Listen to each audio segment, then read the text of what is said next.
an appeal in the matter of Wychavon District Council and Bruce. Mr. Phillip. My Lords, I appear on behalf of the appellant in this matter, and my friend Mr. Smith appears on behalf of the respondent.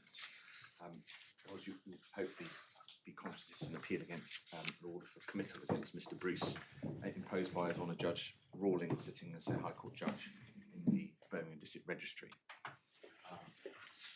There is a, can I perhaps check, my Lords, as to the status of ensuring that your Lordships have read the skeleton that I filed in the court bundle, supplementary bundle, which had the updated page numbers attached to it. I think we've got everything we ought to have. I've certainly got myself, and I think my brethren have a skeleton of yours dated the 3rd of November. Yes, that will be the updated. We've got a core bundle, a supplementary bundle, and an authorities bundle. So I think all is well as far as we know. I'm very grateful, Lord. Thank you. And I should say we've all looked at these materials reasonably extensively, so you can assume we've got a pretty reasonable grasp of what's going on. I'm grateful. My Lord, there are effectively the main issue in respect of the committal order itself. I leave aside the question of sentence, is a relatively narrow one. Yes. Your Lordships will hopefully appreciate the context for the appeal is not strictly speaking against the finding of breach in relation to contempt itself, but rather more Mr. Bruce's application to set aside that order. Yes. If your Lordship has read in my skeleton where I set out the case management history, your Lordships will hopefully seen the history insofar as Mr. Bruce failed to attend a hearing which had been listed and applied 1 week later to set aside the order that eventuated from that. And at the hearing which had been listed in order to determine firstly that application if made, and then secondly the question of sentence, His Honour Judge Rawlings refused to set aside the previous order. And so it is effectively that order from the later hearing which is appealed against. Yes. Is it strictly an application for permission to appeal against that? My Lord, in the conscience of the updated versions of the CPR, I would submit not, in that there was a finding of, there was a previous finding of breach which Mr. Bruce applied to set aside, but the imposition of the committal order that eventuated from that was imposed at the hearing on the 21st of September, and effectively the application to set aside would have, if successful, have meant that that order was not made. So I would submit that there is not the necessity to seek permission to appeal on the basis that the committal order is effectively appealed against on the basis that it would not have been made had the prior findings of fact been set aside. I mean, well, I assume the office hasn't suggested you need permission. I don't. No. As far as I know, the council hasn't worried about permission. So I think we can just proceed on the basis that you don't need it. I'm grateful. I did turn my mind to that when the preparation of the appellant's notice was put together, and I was conscious of the updated version of the relevant part of the CPR, which dealt with permissions in the context of committal orders. His Honour Judge Rawlings treated it as if you did need permission because he gave reasons for refusing you. Yes, that I think was rather more at my invitation, following that order that he had made in advance of him determining the sentence to be applied. So I suppose you could perhaps distinguish that application for permission, which was refused, as being an immediate application for permission in relation to the immediate case management order. Yeah. That's right. And then, in effect, what is being appealed is the overall order that came out of that hearing in the round. But I'm very grateful for your Lordship's indication.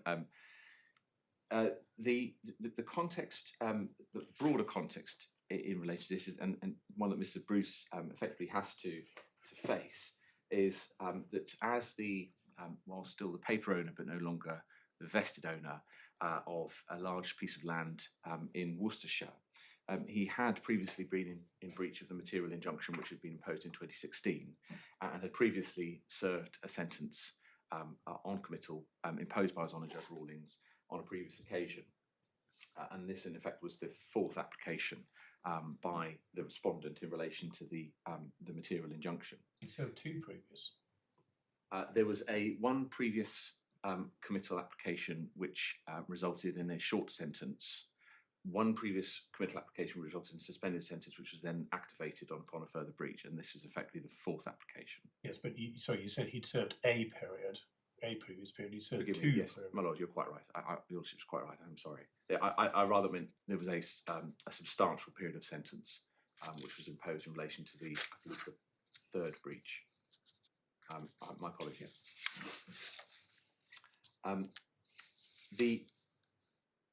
So in relation to the underlying injunction, which is still in effect, albeit which Mr. Bruce no longer has any physical control of the land in question, the injunction is effectively there in support of and mirroring the terms of 2 enforcement notices issued by the respondent in relation to the use of the land in a planning context.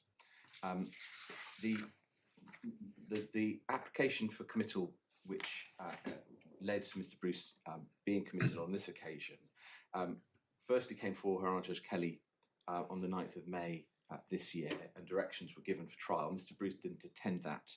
There was an issue over service in relation to the application itself.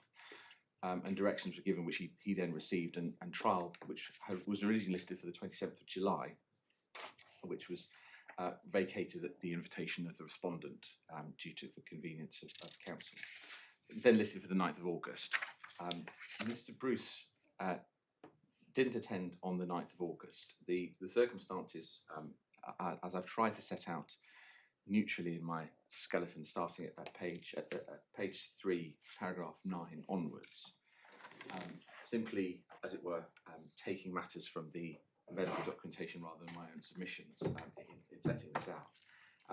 On the 8th of August, he became acutely unwell. Those are the words of the GP who saw him on that day, with chest pains and difficulty breathing. He attended an emergency appointment with his GP.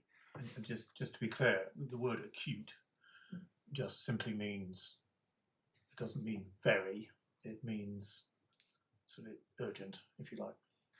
Well, look, I'm not seeking to put a gloss on the GP's own words. I'm simply just quoting what was in the GP's letter that she sent to the court on the same day.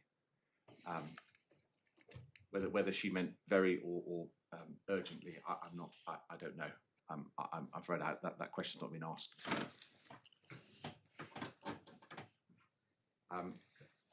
And it was considered suitable or appropriate for him to attend A&E via ambulance, and that was an ambulance called by his GP, as I understand it. He was admitted to the hospital on the same day.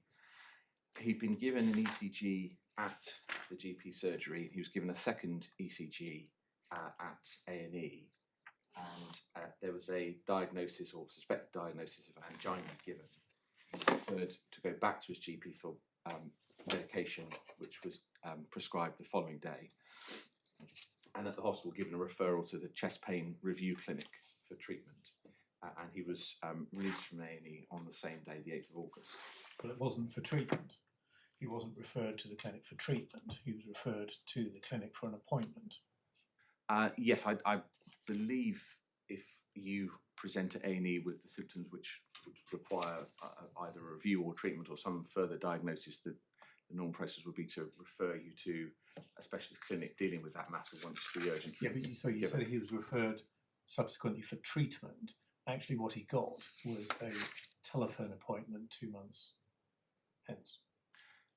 He was given the appointment shortly after the appointment on the 8th, the attendance at A&E on the 8th of August. I don't believe he was given that appointment. No, sorry, he was given the appointment on the 10th, but for an appointment 2 months later. That's right, yes. But it's just a telephone appointment. It's not.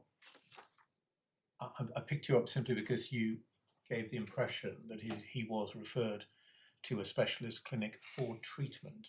Forgive me, I rather meant it was essentially shorthand to try and express for, I suppose, whatever that clinic thought would be appropriate for him to receive after assessing him further, if Yeah. that included treatment or further diagnosis, as the case may be.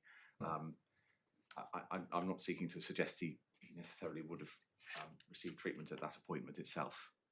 But I rather think that appointment they would probably have assessed him further or determined whether he needed further assessment at all, perhaps, or a further appointment in person. I know not. As I understand it, he's not in fact had that appointment because he's obviously been in prison prior to that occasion. There was a letter sent by his GP directly to the court by email on the 8th of August, which set out the details of his attendance at the GP and the fact that he'd been admitted to hospital. And when the matter came before His Honour Judge Rawlings, Mr. Bruce and I hadn't actually seen a copy of that because it was only sent directly to the court. But we have it in the supplementary bundle at page 346, and your lordships may well have read that. But it may help. I might just turn it up again. I have seen it, but I'll turn it up again.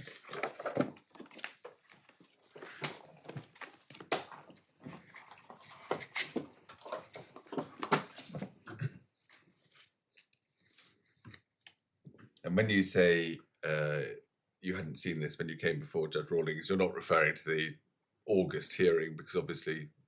Yes, forgive me, on the 21st of September. Yes. So this copy was kindly provided, I believe, by the respondent who had been provided with a copy by the court. Yeah. On the 9th of August. So that was from a Dr. Ella Bow-Smith, and she set out that she understood that Mr. Bruce was due to attend court in the morning, therefore referring to the 9th of August.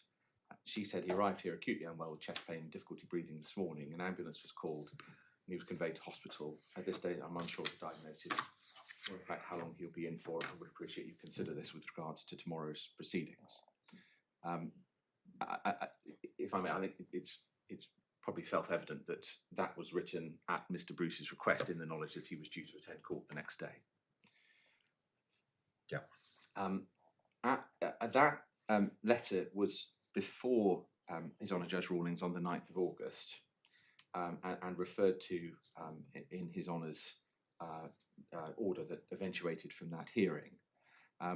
But His Honour, His Lordship considered that it wouldn't be appropriate to adjourn the hearing on the strength of simply that one letter, asked questions of the respondent's witnesses in order to effectively try the breach in the absence of the attendance of Mr. Bruce, and determined that all four of the particulars of breach were made out to the requisite standard and found them proven, but adjourned the sentence until the 21st of September.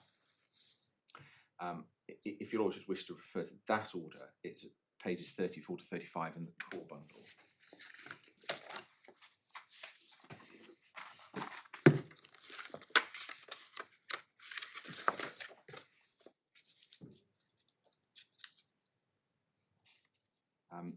I believe the fifth recital. And indeed, you see reference to the letter from yes. Dr. Bow-Smith. That's right. I'm sorry.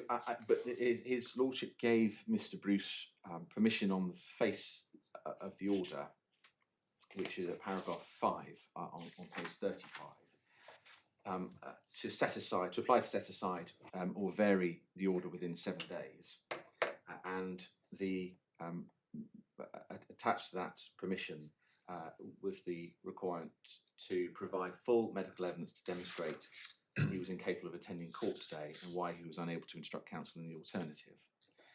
And that indicated that if an application was forthcoming, then it would be determined at the hearing listed for the 21st of September in order to determine sentence.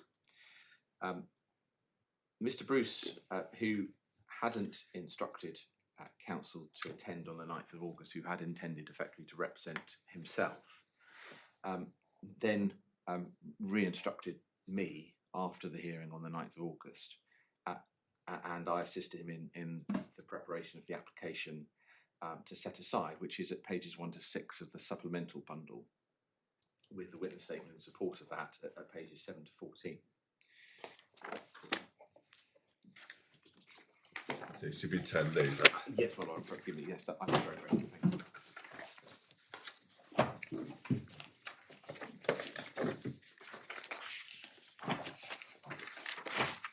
Thank you. My lord, you'll see that the order which required the application to be filed within 7 days was followed. This was filed on the 16th of August, and the application sought the set aside of the order of the 9th of August and for the listing of the committal of the trial hearing. Subsequent to that, to assist your lordships, we were both parties were informed by the court that there was sufficient time in his lordship's day on the 21st September to hear the matter in full if the application was successful, albeit there wasn't a formal order to that effect or listing notice to that effect. It was simply an indication from the court list office. Mr. Bruce's witness statement, which starts at page 7, firstly point out paragraph 4 of that. He indicated, in effect, why he hadn't instructed counsel to attend. That the very brief circumstances were that I had been available for the 27th of July, but wasn't available for the 9th of August. And upon the relisting taking place, he determined that he should represent himself effectively. And he says at paragraph 6 that he thought he could present his evidence, but didn't take advice in preparation of that, and so hadn't prepared witness statements in advance for filing or service, even though technically there wasn't necessarily a requirement on him to do so. He then set out at paragraph 7 that in the week preceding the 9th of August, he started to feel generally unwell. Just before we deal with that, the order asked for the liberty to apply part, the permission to apply to set aside part, says that demonstrated why he was incapable of attending court today and why he was unable to instruct counsel in the alternative, i.e. in the alternative of him not being able to attend. Yes. Where do I find that? Well, in the context as it occurred, in effect, the point at which Mr. Bruce, which is the section I'm coming to, effectively realised he wouldn't be able to attend the hearing himself, and therefore to instruct the counsel in the alternative to him attending. He only realised that on the 8th of August. Yes. And in effect, there wasn't the time, I think, in the time between him. Where does he say that? He goes on. The judge expressly said he's got to explain why he didn't send counsel, as it were, in his stead. Yes. And I didn't find that in this statement, to cut to the chase. Well, I'm not seeking to put words in Mr. Bruce's mouth or witness statement. Paragraph 9. He says It's the end. It's the end of paragraph. There is. I think does he not address that question? Whether it's adequate is another issue. But what about the end of paragraph 9? yes, he sets out there that the point that I was making, albeit in short form, and I wasn't seeking to try and put words in his mouth, but to try to expand the context slightly. He had attended the GPs on the 8th of August, then gone to hospital and been released on the in the evening thereof, and he says that he wasn't able to instruct a representative to attend court at my behalf at such short notice. I was unavailable, so it would have necessarily... He'd always been unavailable. Quite. Because he wanted an adjournment because of that. Yes. Back in July. Yes. So that's part of the background. I mean, can we take it from that he made no attempt to find other counsel? As far as I'm aware, he didn't make any attempt to find alternative counsel. But what I was seeking to expand upon rather is in terms of as in context at the time, that effort by him would have had to have come effectively in the evening or the afternoon of the 8th of August, with the hearing due to take place the following day. My recollection, perhaps we could just look at the hospital records, is that he saw a doctor at 4 something. I'm afraid I don't know exact time. I could look. Page 12. I'm very grateful. Thank you. So he was first seen by a nurse at 2:21, and then he was seen by a doctor at 4:03. Yes. So I suppose you might say, well, it wasn't very realistic to think that in the interval at that stage he should go off and find alternative counsel. That's the point I'm clumsily striving for, my lord. In effect, the point in time that this, I suppose, I can't necessarily say in submissions to you that the point at which Mr. Bruce would have realised that he was not going to be well enough to attend on the 9th of August was at 4:03 when seen by the clinician, because I don't think logically those two things necessarily connect in that way. But I think I would submit that one can draw from the underlying contemporaneous evidence that there must have been a point, perhaps at A&E, where Mr. Bruce realised that he wasn't going to be well enough to attend in his own mind, and perhaps had an understanding of that, or because he'd asked his GP to actually write a letter prior to attending hospital. But in realistic terms, given that I wasn't available and there wasn't anybody else pre-briefed, as it were, with any immediate appreciation of the case, I think it would have been very difficult for him to have instructed alternative counsel in that period of time, so as to attend on the 9th of August. I mean, just to be clear, nobody has ever said medically that he was sufficiently unwell that he could not attend court.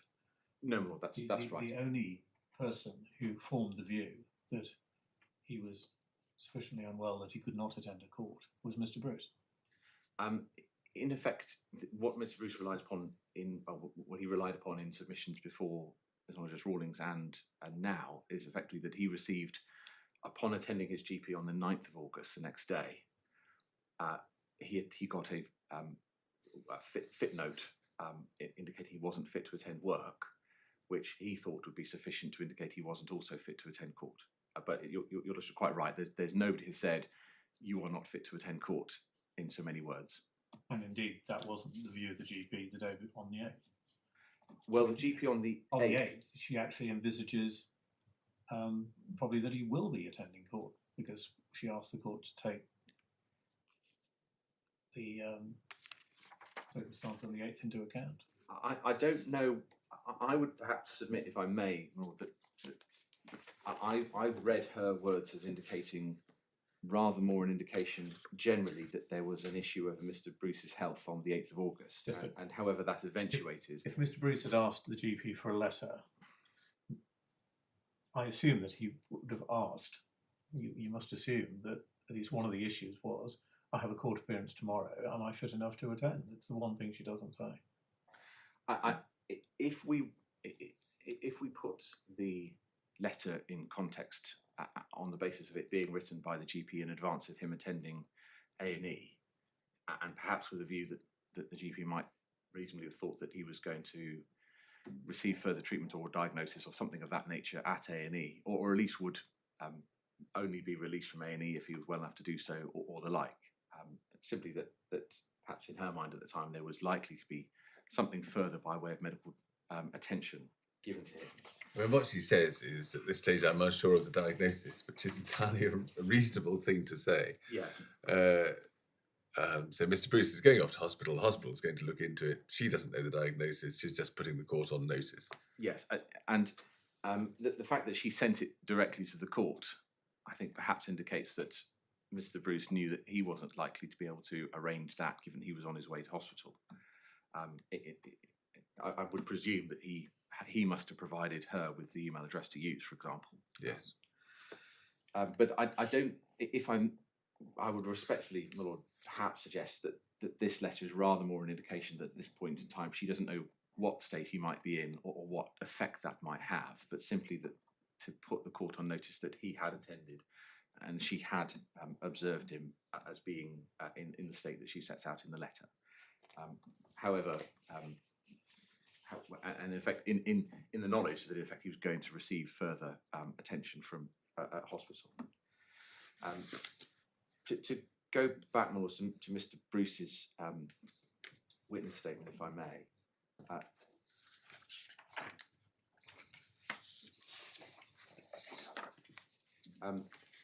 He set out in his statement, I was addressing your lordships what he set out at paragraphs 7 onwards.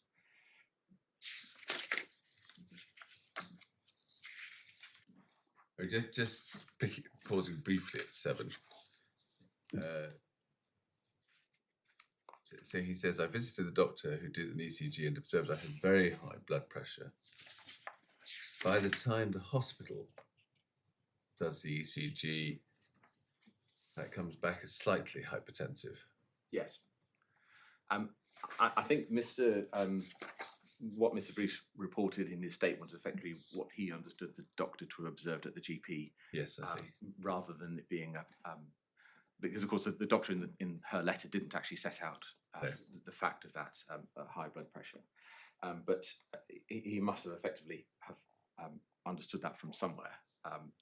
When he then visits A&E, and one point I would highlight is the visit to having been somebody who has visited a GP and been told you should go to hospital. I do rather think that the fact of him being taken by ambulance isn't an important factor. I don't think a GP would necessarily have done that, especially in this day and age, unless she was satisfied it was appropriate to do so.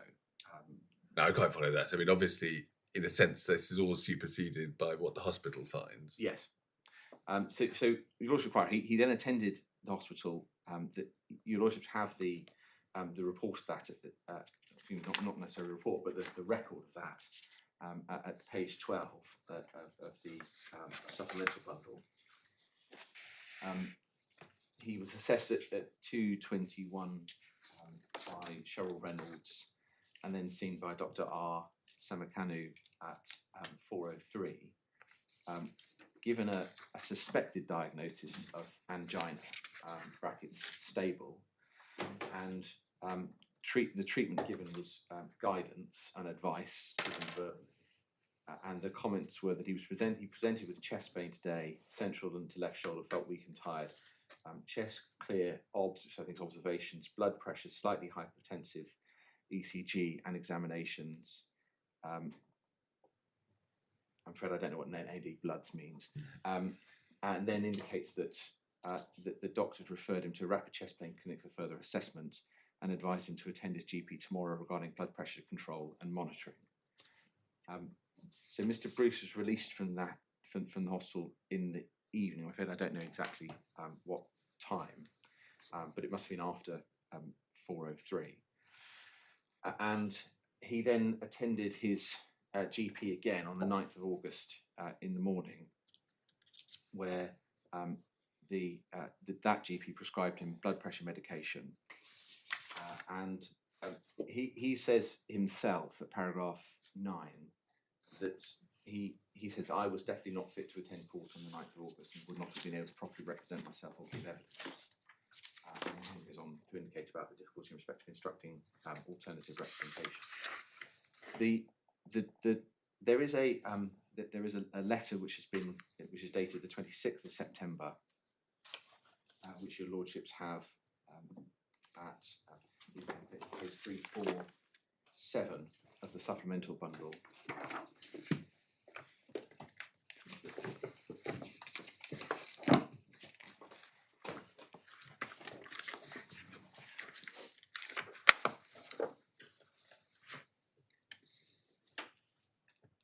Yes. This is not from the doctor who saw him on the 9th of August. This is from the doctor who saw him on the 8th of August. I believe he was seen by a different GP on the 9th, and I'll come to the footnote that was given in a moment. And this is by Dr. Bowsmith, the same GP as the 8th of August. She set out that she'd been asked by Mr. Bruce to write in support of the issue by her colleague of the footnote on the 9th of August. And she says that she attaches her original correspondence from the 8th of August, and she says, from my colleague's notes, it's around the centre of the main paragraph, when he was seen again on the 9th of August, he had ongoing left-sided chest pain. He'd been discharged by A&E and referred to the rapid access chest pain clinic as an outpatient with a possible diagnosis at discharge as having been recorded as angina. His blood pressure was elevated at assessment and medication started for this. From the history and records, I feel it was appropriate the Med 3 footnote was issued. The footnote itself is behind Mr. Of course, that wasn't before the judge. No, it wasn't, my lord. That's right. Yep, the sick note itself. That's at the back of Mr. Bruce's witness statement to the application page of the 13. Thank you.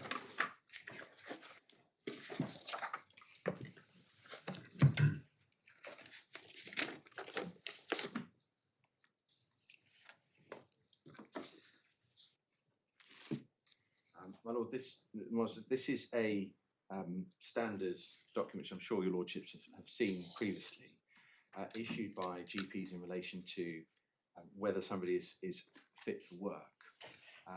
It's dated the 9th of August. The condition noted is raised blood pressure, and that indicates that the period in question is for 14 days to the 23rd of August. And there's an indication that the GP would not need to assess fitness to work again at the end of that period. I believe that indicates that if further fit note is required, rather than simply one being renewed on reassessment, it would have to be on the basis of whether it's justified to reissue a new fit note. The advice is, in effect, a formulated version, as your lordships will see on the right-hand side of the page. Somebody being not fit for work means your health condition means that you may not be able to work for the period shown. You can go back to work as soon as you feel able to, with your employer's agreements, maybe before your fit note runs out. The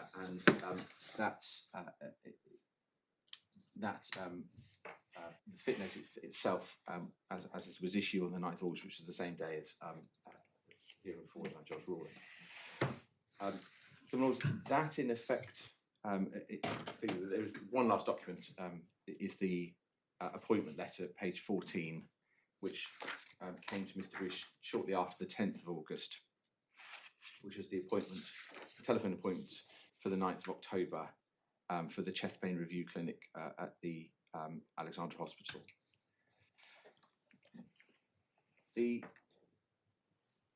So the information that was before His Honour Judge Rawlings, yours is quite right, it does not include the letter of the 26th of September, but in effect, in my submission, is relevant to the context as to why a fit note was issued, and say perhaps of relevance now. And it can't be relevant to whether or not the judge properly exercised his discretion as a matter of case management, because it wasn't something in front of him. In my submission, it's relevant, my lord, to the submission that somebody in receipt of a fit note could rely upon that reasonably as a reason as to why they may not be fit to attend court, which was dismissed by His Honour Judge Rawlings. Quite rightly. I mean, the problem with pro forma sick notes is that, as it says, you may not be able to attend work. And judges up and down the country every day of the week have to grapple with people seeking adjournments on the basis of sick notes. Yes. And so we can't take into account any evidence that wasn't before the judge. Well, my lord, it's in my submission before His Honour Judge Rawlings, on the basis that I mean, you made the submissions that the sick note and the history and whatever was enough, and that's the core of your submissions to us. I completely understand that. Yes. Well, in my submission, it goes to the fact that the letter of the 26th of September, which effectively amounts to Dr. Ellabo Smith reviewing her colleagues' notes and determining whether or not it was justified to issue the fit note itself, that, insofar as it's perhaps not the most weighty evidence in the world, but it's in my submission, it is of relevance because His Honour Judge Rawlings appeared to be of the view that unless Mr. Bruce had a letter from the doctor or a medical report indicating that Mr. Bruce was not fit to attend court, then the medical evidence was unsatisfactory. And in my submission, that was wrong, because in effect it discounted the medical evidence. If it was wrong by reference to something that wasn't before the judge, we can't criticise the judge for not taking it into account. I'm not seeking to suggest I'm not seeking to suggest it was wrong for him not to take into account. Well, then it can't be relevant to the appeal. Well, my lord, what we're doing is reviewing the exercise of his case management power. My submission model is relevant because it goes to the context of how a judge ought to treat a footnote. Does it really take one any further? I mean, presumably Dr. Ferenc thought it appropriate to issue the footnote when he issued it. Dr. Bowsmith says, well, I think it was appropriate too. But it doesn't add anything in terms of what we know about the medical position. And actually, by the 9th of August, all you had was a bit of raised blood pressure. Well, in my submission, those are two separate questions. There's the footnote in and of itself, and then the question of what does the medical evidence justify the granting effectively of a set-aside application or an adjournment. And those are two separate points. And my submission is that HHJ Rawlings adopted a position whereby unless the medical evidence specifically said you are not fit to attend court, that would not be sufficient for him to grant the application. Well, can I turn it round then? You don't, do you go so far, or perhaps you do you go so far as to say that a judge faced with a footnote can't, in the exercise of his discretion, proceed with the trial or proceed with the hearing? It's obviously a matter for the judge. But in that case, what's there about this footnote that meant that the judge wasn't entitled to say that's not good enough?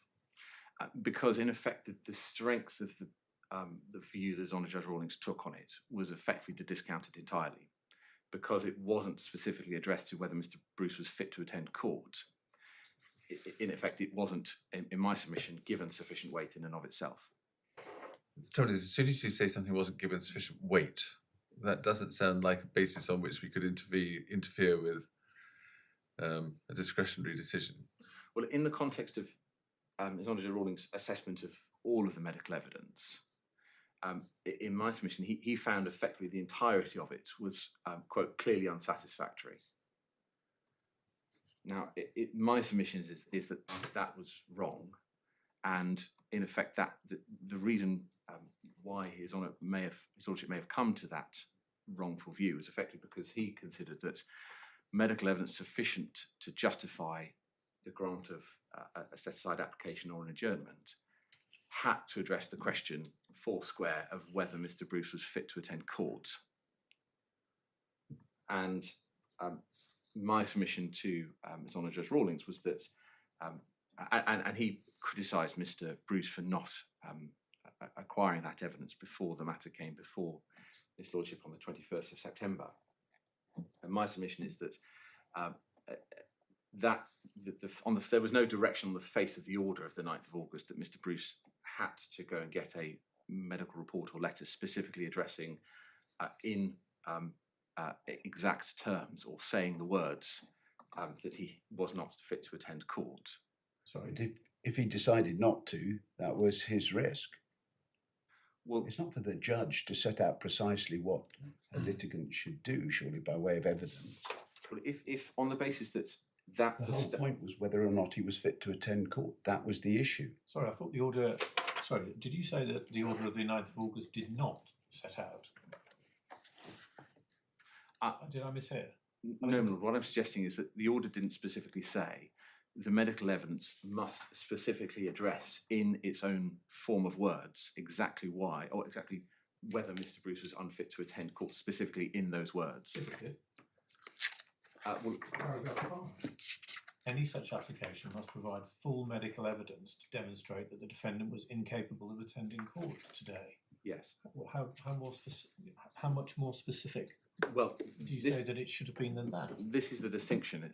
In effect, His Honour Judge Rawlings, in my submission, decided against Mr. Bruce on the basis that his medical evidence did not use the words, "You are not fit to attend court."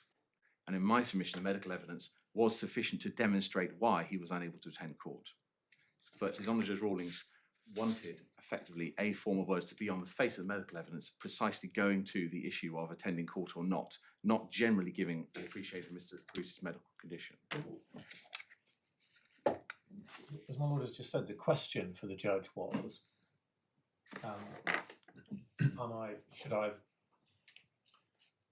should I set aside the order which I previously made on the basis, presumably, that I shouldn't have made it? No, the question on the basis of the application was, has Mr. Bruce provided sufficient evidence to demonstrate that there are grounds to set aside the previous order in the context of the legal test, which is available by correlation from CPR 39. So in other words, you say, well, he could have been entirely right to make the order originally on the basis of the information available to him. He's given an opportunity to come back to court. Now he has to revisit the matter on the basis of the evidence then available to him, not worrying about whether he was right or wrong in his original decision. Yes, quite. I don't in any way criticise the decision of the 9th of August. Yeah. There was no formal application. There was no sworn witness statement supporting that. There, in fact, was a one doctor's letter, and I don't think any judge would have been wrong to proceed as His Honour Judge Rawlings did on the 9th of August.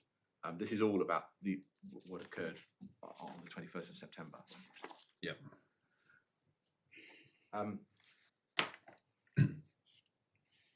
Your Lordship are clearly aware of the fact of the order.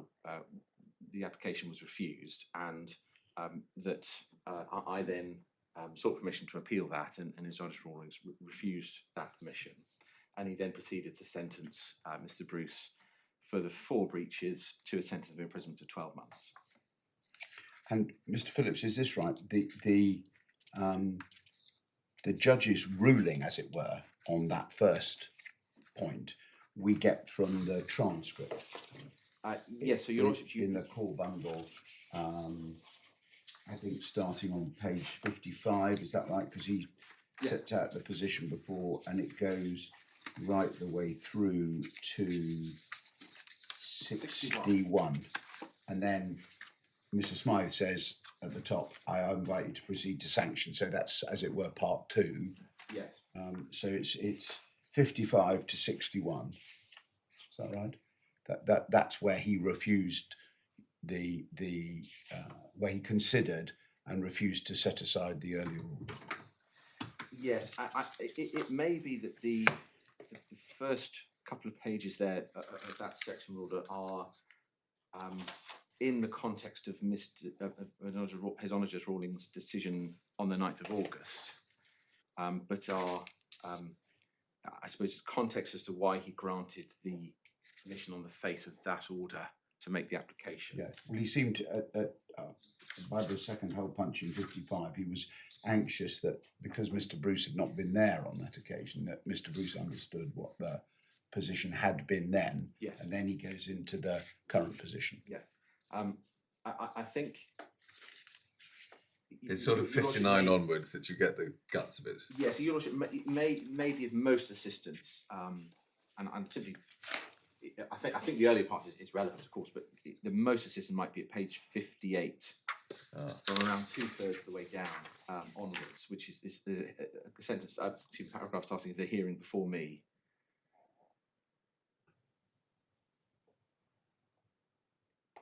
Yeah.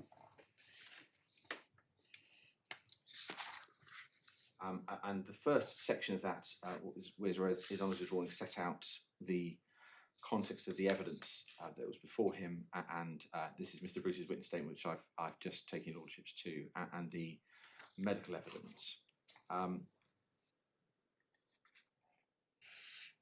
And Your Lordships will see at page 60,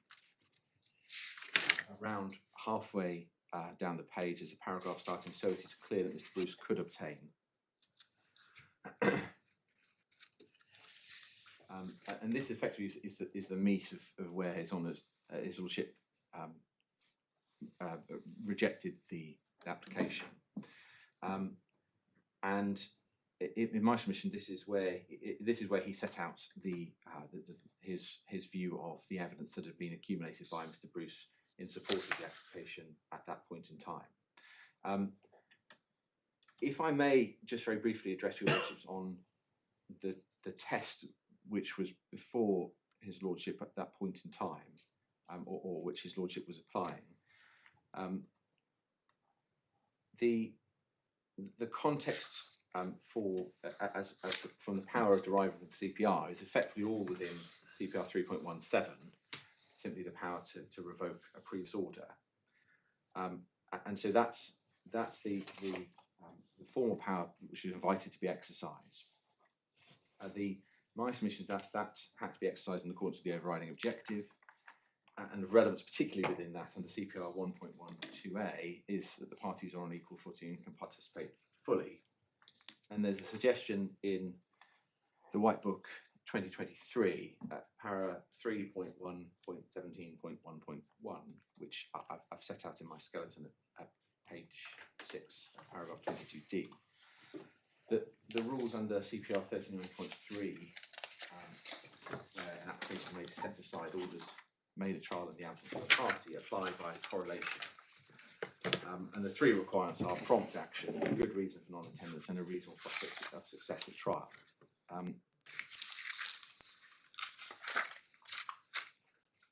So I have to, I do accept, and I accepted before Honourable Judge Rawlings, that this is a pure matter of a case management decision by the judge, and therefore, in order to try and suggest that it ought to be overturned on appeal, I do have to persuade your lordship that it was plainly wrong and outside the generous ambit of disagreement, and I don't believe there's an enormous amount between my learned friend and I on that question. But in my submission on the three limbs of the test, which applies by correlation, there was, in the first sense, there was a prompt application in my submission, and to a certain extent that was forced by the fact that the time given by His Honour Judge Rawlings for the application to be made was only 7 days. So by necessity it had to be prompt, and that's my submission is satisfied. That's conceded, my lords. Yeah. I'm very grateful. I don't think anybody could say that doing it within 7 days wasn't prompt. And anyway, that was the time the judge gave, Quite. and Mr. Bruce complied with it. So I don't, as it were, rely on that to blow Mr. Bruce's trumpet at all. In and of itself, he had to comply with that deadline in any event. But it's a matter of fact that in my submission it was prompt. And then the nub of or the main reason why I submit that there was His Honour Judge Rawlings fell into an error was in the assessment of whether Mr. Bruce had a good reason for not attending on the 9th of August.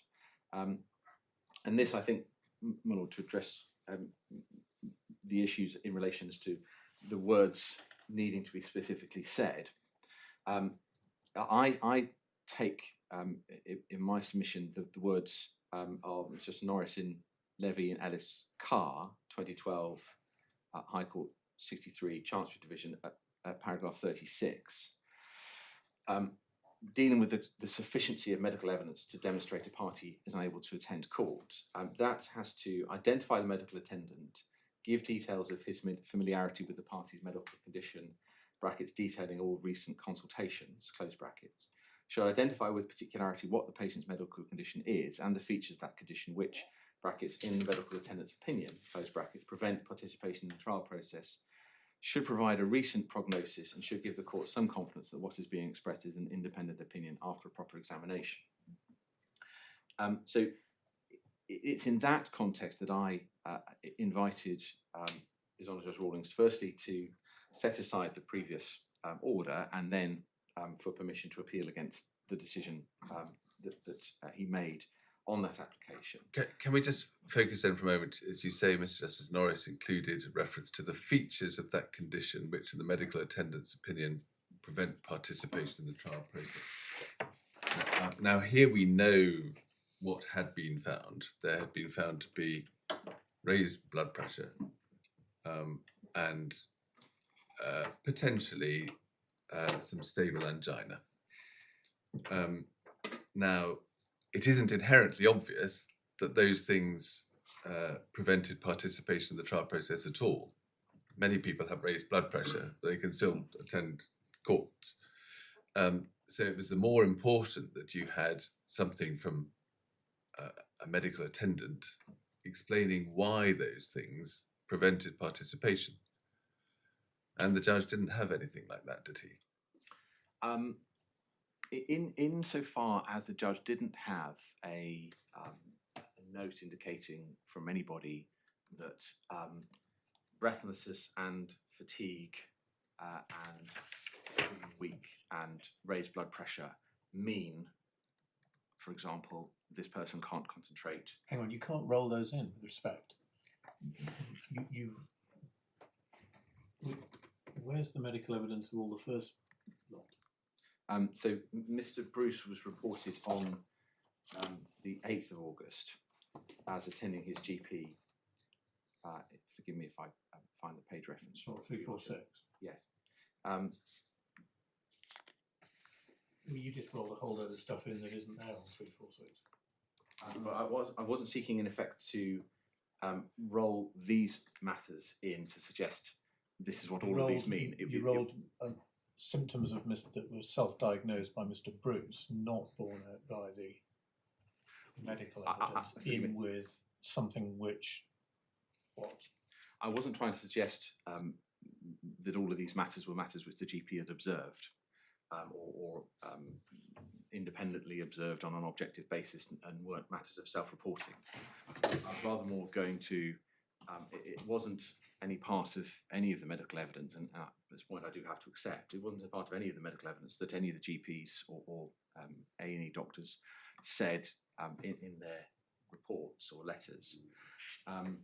For example, having chest pain and difficulty breathing means that somebody is, for example, not able to concentrate on court proceedings, or would find getting to court difficult, or would be unable to drive safely, or wouldn't be able to be cross-examined for any lengthy period of time before they needed a rest, for example.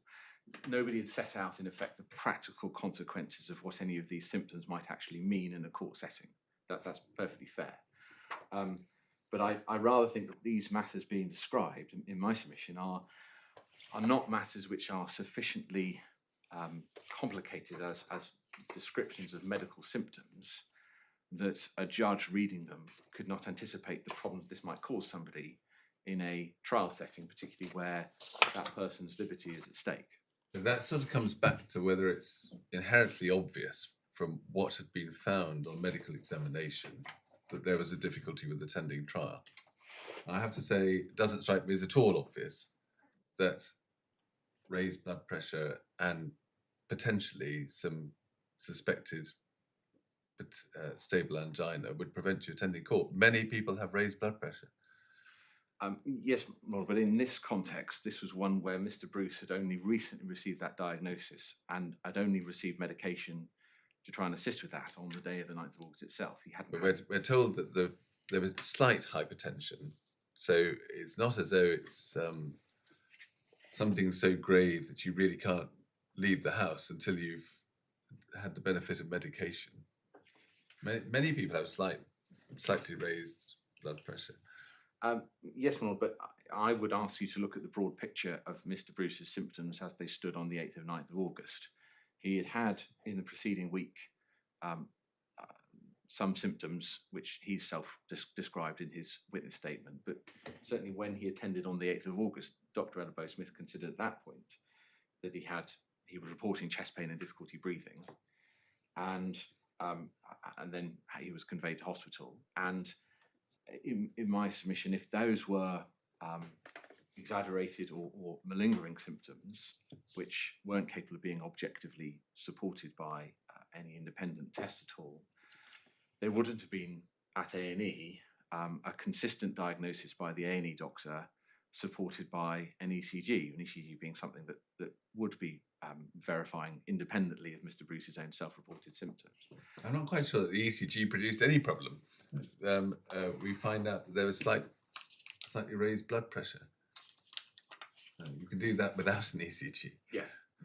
I suppose my point really is that in the medical evidence on broad terms, rather than, as one might sometimes see, one medical report from an expert in a CPR Part 35 compliant form, which summarises preceding appointments or diagnoses or treatments, and then sets out the opinion of that particular medical professional. We have here, in my submission, a series of instances where various doctors have seen Mr. Bruce and considered in their view that at that point in time he had symptoms of some kind. Now, it may be that there's an element where one has to rely upon his self-reporting of those, because somebody reporting chest pain, for example, it may well be quite difficult to independently verify that, frankly. But across the broad spectrum of these pieces of evidence, along with Mr. Bruce's own own recollection of it, which he gave in his witness statement, in my submission, the description of them is not so sufficiently complicated or complex from a medical standpoint that an experienced judge ought not to be able to reasonably take a view as to why or how that might present somebody having difficulty attending court, particularly in the context of a matter as serious as the one that Mr. Bruce faced. And particularly where he was there, in effect, because of the decision he'd taken prior to that to represent himself.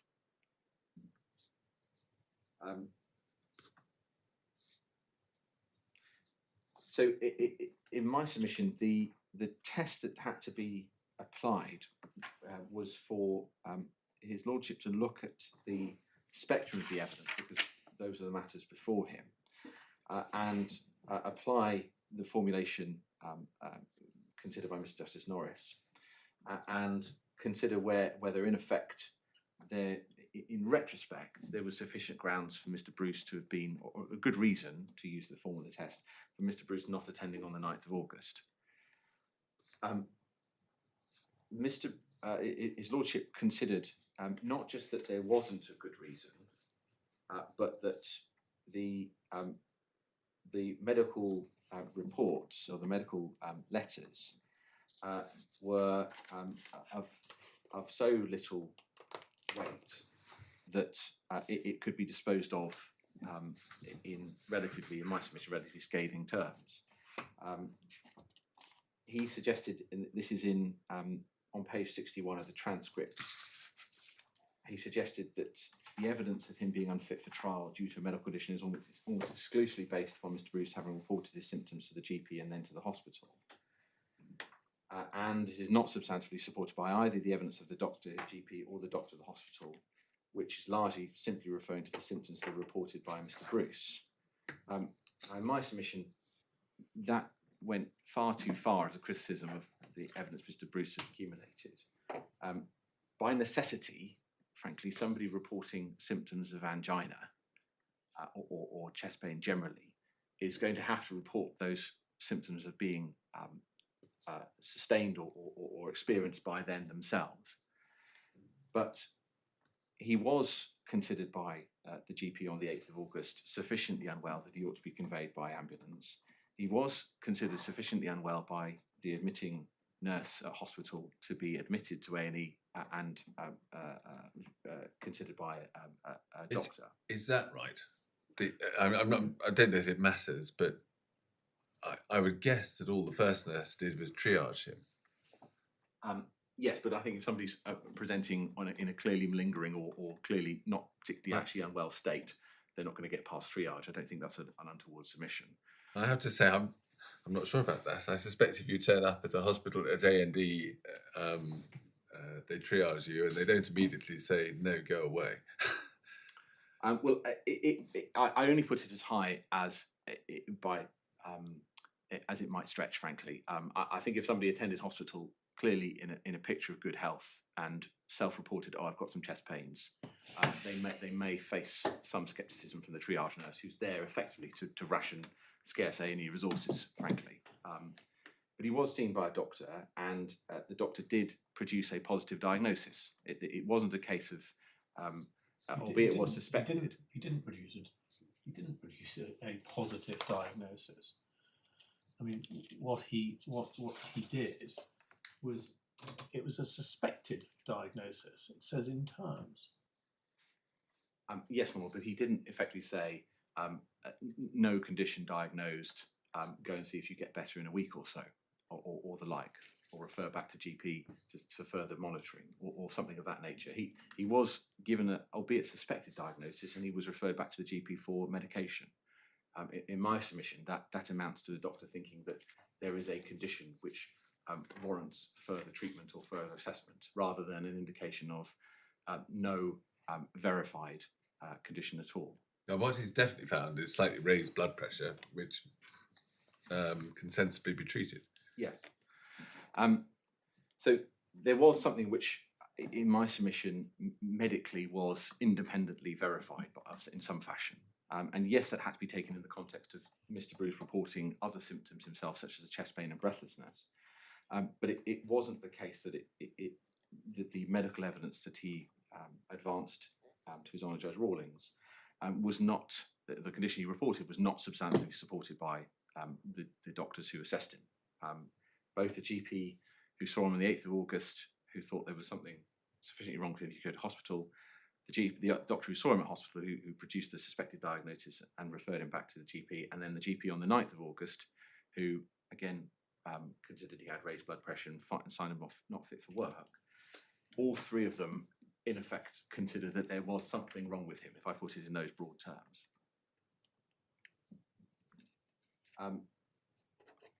And in relation to as I was addressing your Lordship's Honour, in relation to the formulation as to whether he's unfit to attend trial or attend court,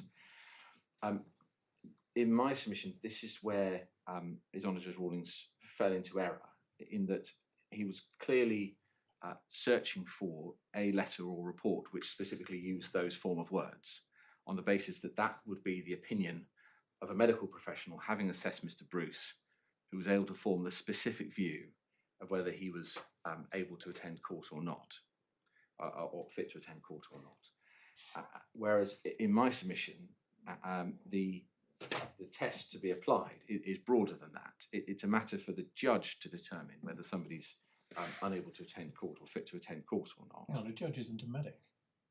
I mean, that's a medical opinion that Mr. Justice Norris was indicating should be provided, an objective, independent medical opinion. I mean, the question of whether somebody is fit to do X or Y is a medical opinion. It's not a judge legal opinion, is it?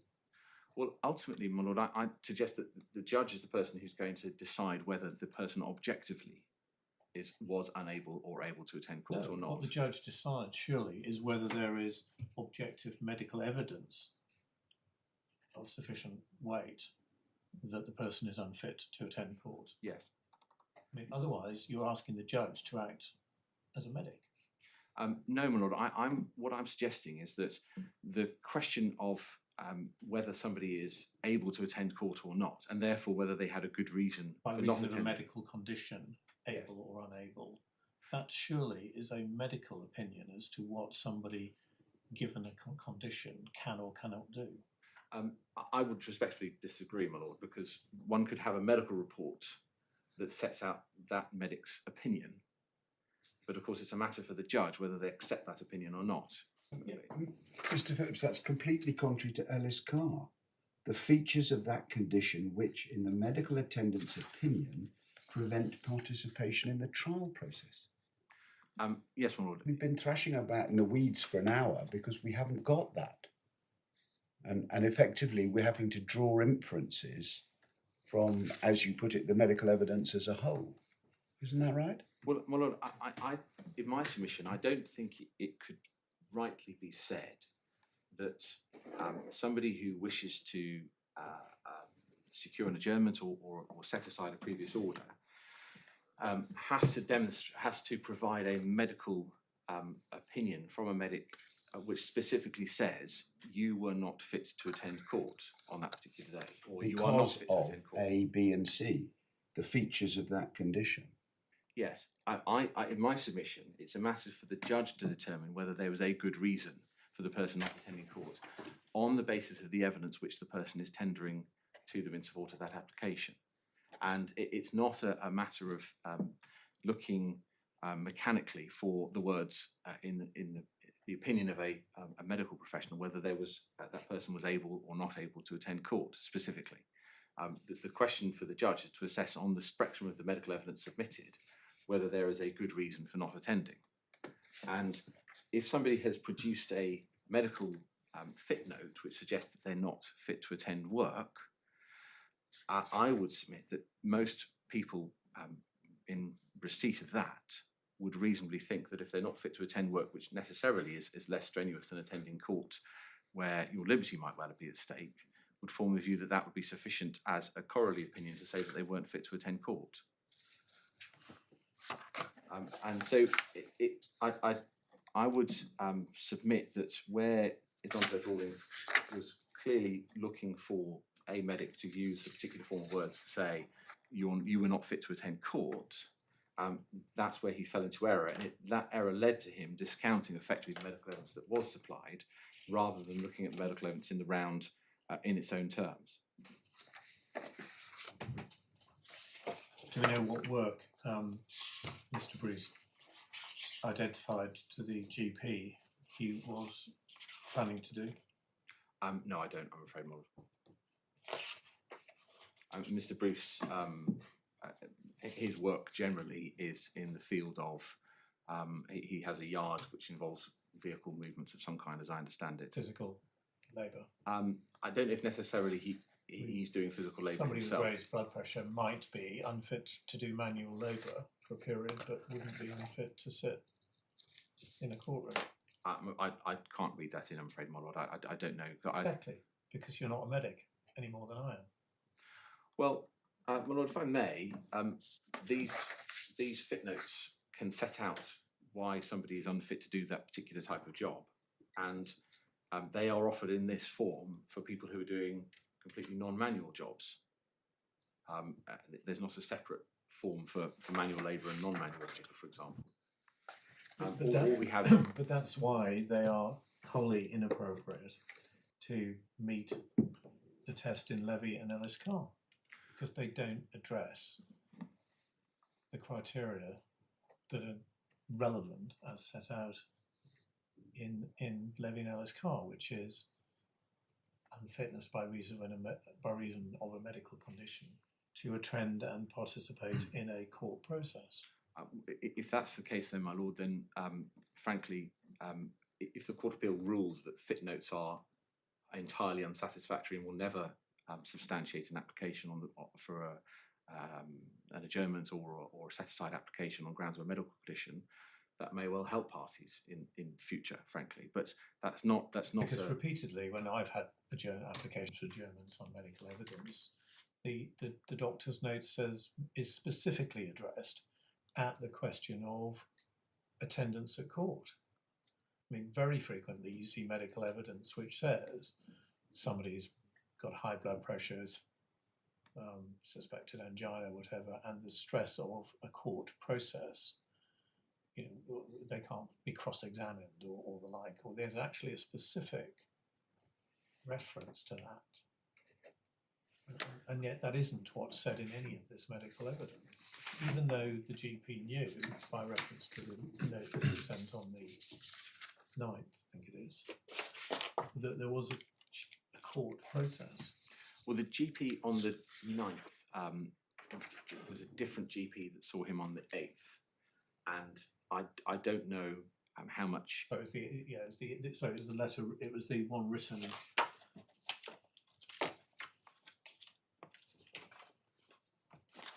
Yeah, sorry, that's right. The one that was written on the 8th was specifically referred to the court process that was intended to take place the next day, and didn't give any medical opinion saying he can't attend that court process. Yes. So he then gets the order of the 9th of August, which says you must have a full medical opinion saying why you are incapable of attending court. Well, my lord, if I may, this goes to, well, it may be that I have little hope of persuading your lordships that a medical fit note indicating somebody's not fit for work can, by correlation, be taken as an indication to a reasonable person that somebody's not fit for court. I may not be able to persuade your lordships of that, but I would submit that insofar as it went to Mr. Bruce's thinking in advance of the hearing of the 21st of September, that the medical note that he had gotten on the day of the previous hearing would be taken by the judge on the 21st of September as evidence that on that day he was not fit for work. And if he wasn't fit for work, then it's quite likely he wouldn't have been fit before court either, and the judge would reasonably take the same view as that. Now, if that view is completely wrong as a matter of fact, and Mr. Bruce didn't appreciate that the judge, in fact, would discount it entirely and form the view that those sorts of notes are not of assistance to the court at all, then it may be of assistance for the court to indicate that in its judgment, because certainly would assist future litigants, I would imagine. But I would submit that where somebody has a spectrum of evidence such as this dealing with a particular point in time rather than a long-standing condition, where this is clearly, as it were, come to a head by way of the symptoms that are being suffered from, and that centres around a particular date, which is a hearing before a judge, and one comes back before that same judge 6 weeks later with that medical evidence. In my submission, that was a good reason why, particularly on the 9th of August, Mr. Bruce wasn't able to attend that hearing then. And if I may, the context of what would have happened if the judge had decided differently is quite important in my submission, because there was availability on the day of the 21st of September to hear the contested trial if the order of the 9th had been set aside. So Mr. Bruce had in fact prepared to attend on the 21st of September to deal with that trial if his application was successful. And it wasn't in my submission the case that there would have been any significant prejudice to anybody, given that everybody had attended prepared to deal with the matters on that day in any event. But both the... Well, let's address that. Page 61 of the core bundle, the transcript. Yes, A little further up from the passage you were showing us just now. We've seen the evidence, the statement from Mr. Hall, that's 344 and 345 of the bundle. yes. And the judge says that you were apparently halfway through or partway through or perhaps almost completely through the process of drafting a witness statement Yes. for Mr. Bruce. Yes. So the only completed evidence that was available was the statement from Mr. Hall. The intention, effectively, I can assist, was that Mr. Bruce would be approving his witness statement if the matter was going to go to a trial, and it would be available in that final form. There's an ambush on the 21st of September. Well, my lord, Mr. Bruce, as a defendant or respondent in a committal application, is entitled to not serve any evidence. Right. And he hadn't done. He hadn't done. So there would only have been the evidence of Mr. Hall. Well, the intention was effectively to provide the witness statement of himself in advance of the trial commencing on that day, if his application had been successful. So you say, had it been reopened, he would have had a right to give evidence there and then orally, and the witness statement that you were drafting would, so to speak, have supplemented the oral evidence that he would have had a right to give. Yes, the draft statement, which is in the bundle, which your lordship may have read, which It wasn't before the judge. it wasn't. No, my lord. There's permission's been given to rely upon it before this court. Can I just stop it? That's not a procedure that I recognise. It's true that a defendant to a contempt proceeding has the right not to give evidence. But it isn't the case that a defendant to contempt proceedings has the right to decline to serve a witness statement and just rock up on the day and suddenly give it to the other side and then demand to give evidence. I'm sure about that. I can't remember. I haven't looked at these rules recently, but I think there is some provision for a right to give evidence on the day. Is there something like that? Your lordship may need to give me a moment. No. I mean, I don't suppose we really need to spend time. If that's right, then the court hearing contempt applications has no real means of controlling the process. And contempt, it will become the norm that contempt proceedings are heard by ambush. Supposing that I'm right in my vague recollection that there is something along these lines, is not new. But I may be wrong. Okay, I do stand to be corrected. I'd be very surprised, but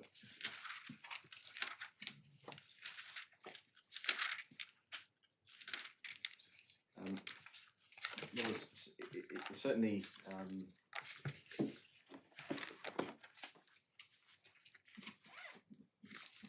I can't even remember where you now find the contempt it's bit. actually in 81.4. There are 81.42. There are statements which must be provided on the face of the application for the assistance of the defendant, which includes at 81.42M that the defendant is entitled but not obliged to give written and oral evidence in their defence. Yeah. And at the end, the defendant has the right to remain silent and decline to answer any question. Yeah. absolutely understand that May completely. incriminate him. And then you have 81.7, which deals with directions. So that if a defendant wants to give evidence, then there would be, amongst other things, statements and so on. In this particular case, if I could take your lordships in the core bundle, forgive me if I just go to the index to search the page number. No, forgive me, it's in the supplementary bundle. The order of Her Honour Judge Kelly, which gave directions.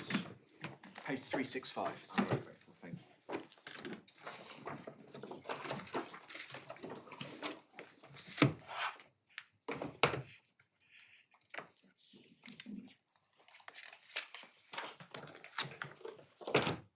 That's the recital which is at the bottom of page 365 effectively reflected the provisions of 81.4 and he particularly set out these entitled but not obliged to give written and oral evidence. And at paragraph 2 of the order, it set out that if This is with Mr. Bruce not attending, that's right, my lord, yes, or you, that's right. right? So that's a trot through 81.4. Yes. Yeah. And then at paragraph 2 of the order, it set out that the defendant may file and serve any evidence he wishes to rely upon to resist the application and or in respect of mitigation by 4 p.m. on the 6th of June. If the defendant fails to comply with this direction, it will not affect his entitlement to rely on oral and or written evidence at trial.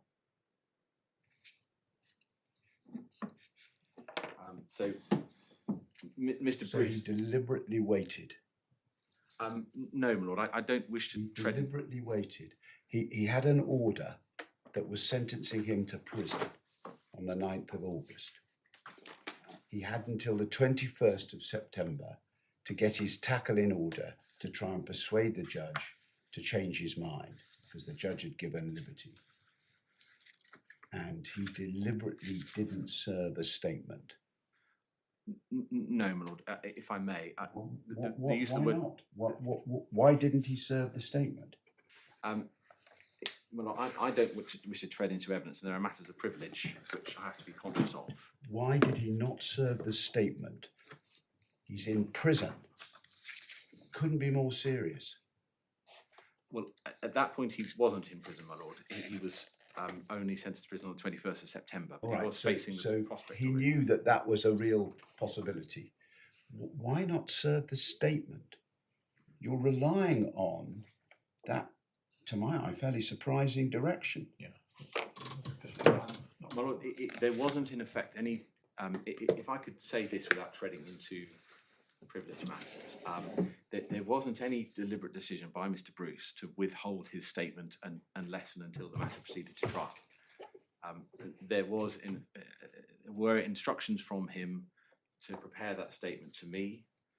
The difficulty, if I put it in broad terms, was a matter of funding those instructions and funding those in time in order to prepare that statement in advance. My lord, could I assist? Of course. Yeah, the supplementary bundle, page 9, paragraph 13, Mr. Bruce's first statement. Supplementary bundle, page 9. This is Mr. Bruce's first. Yes, which is before. Yeah. Rawlings. So which paragraph? Paragraph 13.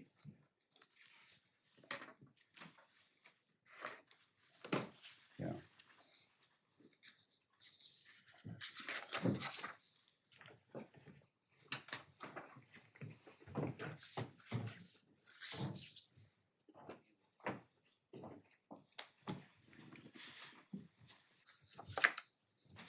So why couldn't Judge Rawlings have said, well, there's no statement from Mr. Bruce, so therefore I'm not going to admit it? Well, His Honour didn't reach the stage of admitting. Forgive me, do you mean the set aside application? Yeah, we're in the counterfactual, because you said what would have happened. Yes. You said that was important. So yes, I'm just identifying one potential bit of the counterfactual that the judge could have said, well, there's no statement. There's a statement from Mr. Hall, so I'll take that into account. But there isn't anything else. Well, at that point in time, on that counterfactual, Mr. Bruce wouldn't have been precluded from giving evidence live, orally. And so that evidence would have been produced in chief, in long form, orally. So ambush. No, my lord. The witness The judge statement. could have said, no, I'm not having that in the 21st century. That's not how we do civil litigation. Well, I suspect that there may well have been an appeal in relation to that direction if that had been forthcoming, because that would have effectively stymied Mr. Bruce from tendering evidence in his own defence. Well, no, I mean, No, it wouldn't. It would have just been saying, you haven't prepared it before. It's too late. That happens in courts up and down the country. I mean, I suppose, leaving aside my lurking feeling that somewhere I've got some idea that there is some vested right to give evidence orally, Judge Kelly's order specifically said that the direction as to witness statements didn't prejudice the right to give evidence orally. Yes. I don't. I mean, if there is such a right, I mean, I must admit, I wouldn't necessarily read such an order as saying you have an absolute right just to turn up and give oral evidence without. Because if I also have a sort of something at the back of my head that says that there is some authority somewhere that actually says in the modern era, you of course have a right to remain silent, you have a right to decline to give evidence, but the court equally has a right to control its own process and make orders that require a defendant, if he's going to decide to give evidence, to do so by a certain date, or risk having to make a subsequent application which might be refused. My lord, I had operated on the, I suppose, the wording of the order, and certainly my experience in dealing with contempt matters where the defendant effectively is given the right to contest the application at trial, whether that's by oral evidence or a written witness statement, which would substitute their evidence in chief, whether that's an ambush or not. On the basis that, in effect, they've got a right to contest the allegations against them, whether they've failed to serve a statement in advance or not. But in some cases, I can well see that. But in the present case, the statement and the exhibits are over 200 pages. Not that they were before the judge, so they're of questionable relevance to us, but the statement, the draft statement in the supplemental bundle, it runs from 112 to 343. Yes, only a relatively small part of that is the actual statement itself. Most of The exhibits must be regarded as important, otherwise they wouldn't be there. Well, those, in fact, my lord, were put before His Honour Judge Rawlings in relation to the sentence. Well, I understand that, because that also may be relevant to did in fact this make any difference? Because a lot of this stuff was before him anyway, and he considered it in his judgment. Yes. Well, he certainly didn't have the assistance of Mr. Bruce to give evidence to explain those. He simply had my submissions in mitigation as to pointing out what the documents on their face demonstrate. But the point I make, which of course I have to take into account the fact that the statement wasn't in advance, but certainly there would have been a contested trial. And I don't think it's wrong for me to submit that there was availability in the court list that day to deal with that trial, if the application set aside. I completely disagree with that. If you're relying on 250 pages worth of evidence, the first thing that the defendant would have done, if they'd not been able to keep it out, would have been to seek another adjournment. Well, that's a matter for... We don't have trial by ambush in England and Wales in the 21st century. Well, if I may, the evidence that Mr. Bruce was giving, or would have given, if he'd given evidence and is set out in the draft statement, is addressing the specific allegations of breach Yes. by the Which by had been the- around for months. quite and are very frankly very old, but they are quite limited. They effectively limit themselves to Plenty of opportunity for him to address them months before. yes, my lord. In a perfect world where somebody has paid for their representation to prepare to deal with that matter in good time, and has decided to instruct representation to prepare those witness statements properly, but not, as it were, perhaps when one is a litigant in person and has not. Sorry, I'm struggling with this. On the 16th of August, so 5 weeks earlier, 4 weeks earlier at least, 5 weeks possibly, Mr. Bruce says, I have instructed you, who will be preparing witness statements to be filed and served in advance of the hearing on the 21st of September, in advance. Yes. So that's the instructions that you've been given. You turn up at court on the 21st of September, and what do you tell the judge that there's a draft witness statement, which the judge I think refers to? The judge says Mr. Phillips is apparently halfway or partly through the process of drafting a witness statement. Is that what you said to the judge? Yes, if I may, at that point in time, the draft witness statement was effectively drafted as it is per the draft that you have in the bundle. Which is dated the 21st of September. Yes. So it's been completed. Yes, but if I may, Mr. Bruce hadn't signed it or indicated that he was perfectly happy with all of its contents as his own evidence at that point in time. I indicated to the judge that there was a draft statement which had been prepared. Right, so what would have happened in your counterfactual? Are you saying that there wouldn't have been a witness statement available, or there would? No, Mr. Bruce would have considered that. In fact, it wouldn't have taken very long, frankly, and he could have signed that and it would have been served electronically. Would he have done? Well, What evidence do we have that the draft statement that you prepared he would have adopted? the draft statement that was sought to be relied upon in these proceedings, we had to seek permission to introduce it, and that was at paragraph 8 of the appellant's notice at section 11. And what set out there on Mr. Bruce's instructions is that is the statement he would have signed and then would have been served and he would have Which relied page upon. is that? Page 7 of the core bundle. Page 7 of the... Core bundle. So in fact, you're saying he would have signed and served, literally in court, that document with those exhibits. Yes. Which bit of ambush does that not correspond to? Well, the alternative to him providing that statement, where he simply would have given that evidence, it reflected the account that he wished to give in order to contest the allegations against him in respect of counts 1 to 3.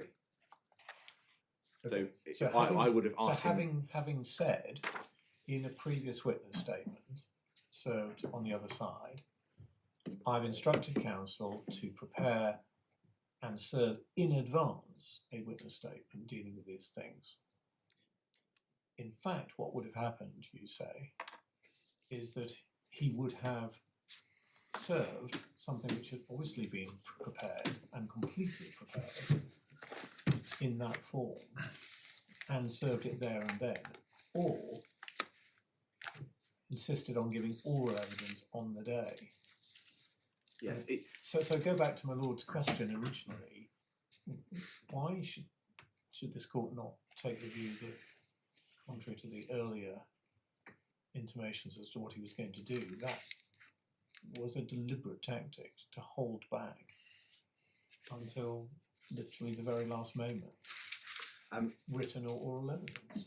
On the 16th, the intention at that point in time, as the witness statement said, was certainly to serve and file the witness statements in advance. Again, I am at a difficulty because I don't want to tread into matters of privilege, But to be frank, I am not. I don't act on retainer. I'm direct access counsel. No, but you must have had, sorry, Mr. Bruce must have had available to him a copy of that statement in court on the 21st, in draft. Yes, there was well. So did you provide a copy of it to the other side in the morning?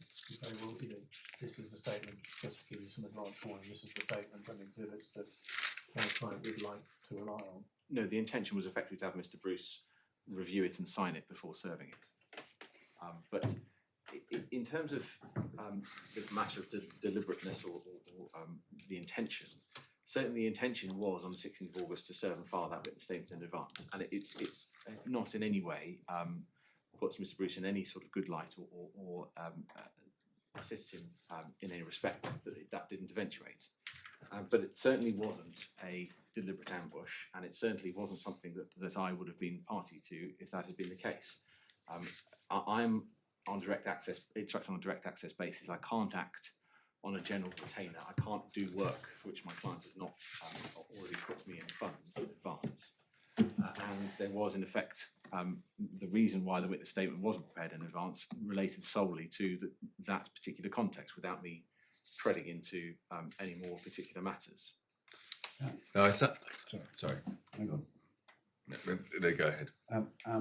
We understand that, Mr. Phillips, and there's no criticism of you at all, but we're just trying to bottom out some of these things, particularly in relation to the counterfactual.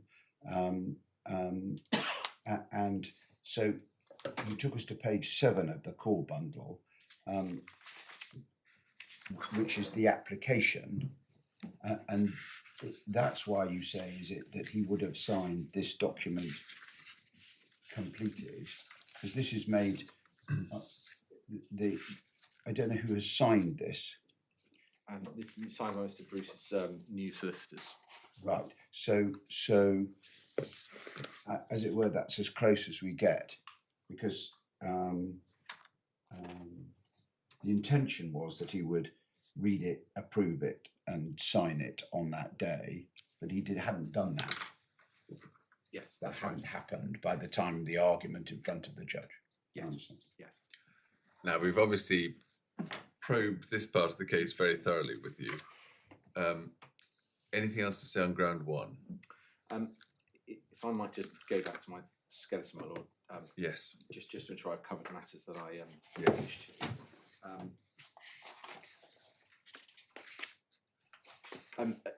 I do perhaps have to address your lordship in relation to the third limb of the test as to prospects of success, because His Honour Judge Rawlings did ask about that in the application, and effectively wanted to hear from me by way of submission what Mr. Bruce's defences would be, which is perfectly fair given that the statement wasn't before the judge at that point in time. And in my submission, other than on count 4, which Mr. Bruce was admitting, I had advanced matters in relation to counts 1 to 3 that would, if borne out by evidence, at the very least raise a reasonable doubt as to the allegations made by the respondent. And one of the matters I rely upon in relation to that is that one of the matters that would have been for His Honour Judge Rawlings to consider is the nature of the breach, nature of the act required to commit a breach of the injunction. And it appeared to be His Lordship's view that if, for example, waste was present on the land, then that was effectively a breach of the injunction. And in my submission, that is not sufficient. The injunction was issued in support of 2 planning enforcement notices, both of which related to unlawful uses on the land. And so His Lordship would have had to have considered whether the activities on the land amounted to a use in a planning context. And that's why it wouldn't have been sufficient to simply accept what the respondents' witnesses said about what they saw and observed. It would have been a matter of weighing up what Mr. Bruce also said about what the use was, or why the material might have been there, or what the material was in fact. And for the 3 counts which were contested. But that would have been Mr. Bruce saying, well, it wasn't actually waste, it was material from other parts of the land. Yes, or And he wasn't at all abashed by the fact that he'd lied to the court before. well, of course, it would have been a matter for the judge to assess his credibility. But As I understand these defences, they all turn on his credibility. well, not necessarily, Mull, because there are. I think you take two, I think it is, as an example. That he says, well, that wasn't waste, that was stuff I'd gathered from other parts of the land.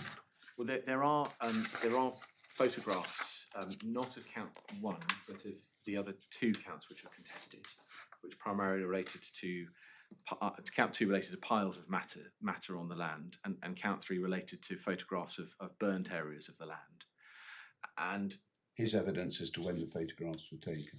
well, his evidence is to what the photographs show, and the fact that the respondent's witnesses fell into error as to what those photographs demonstrated. Or That does what they come back to credibility.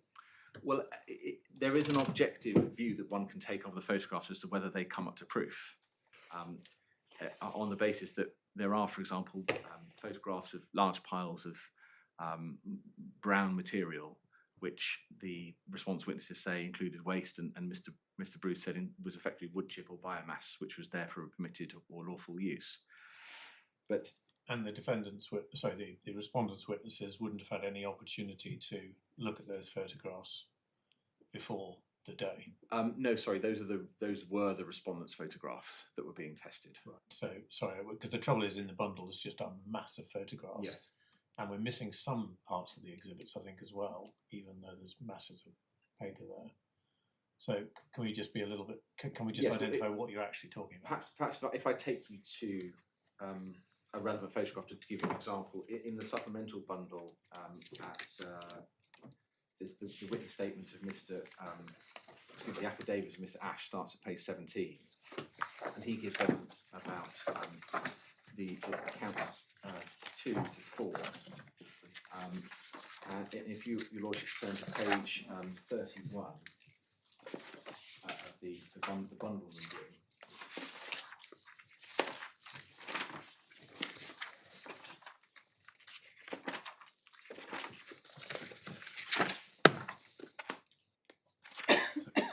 Mr. Ash for the council, Yes. page 31. Yes, so 31 of the bundle gives you photos of large brown piles.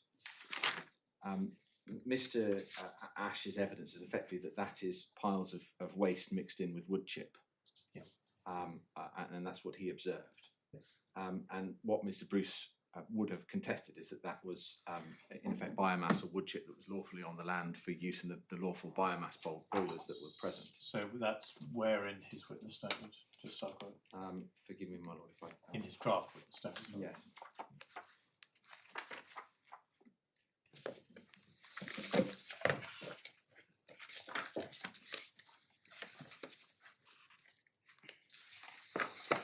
I think it's page 116. I'm very grateful. Subparagraph B, I think.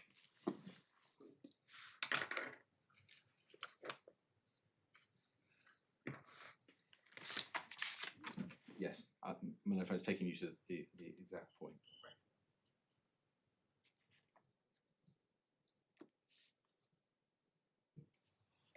It would have been effectively a matter, my lord, of testing the prosecution, the respondent's case in the normal fashion on the basis of the evidence that it was tendering, testing the account of those witnesses that saw, for example, those piles on site, and suggesting to them that they could be mistaken as to what they showed, and pointing out that there was a lawful use for that biomass or wood chip on the land at the material time. And Mr. Bruce then giving evidence as to what he said those photos showed on his case in testing the respondent's case.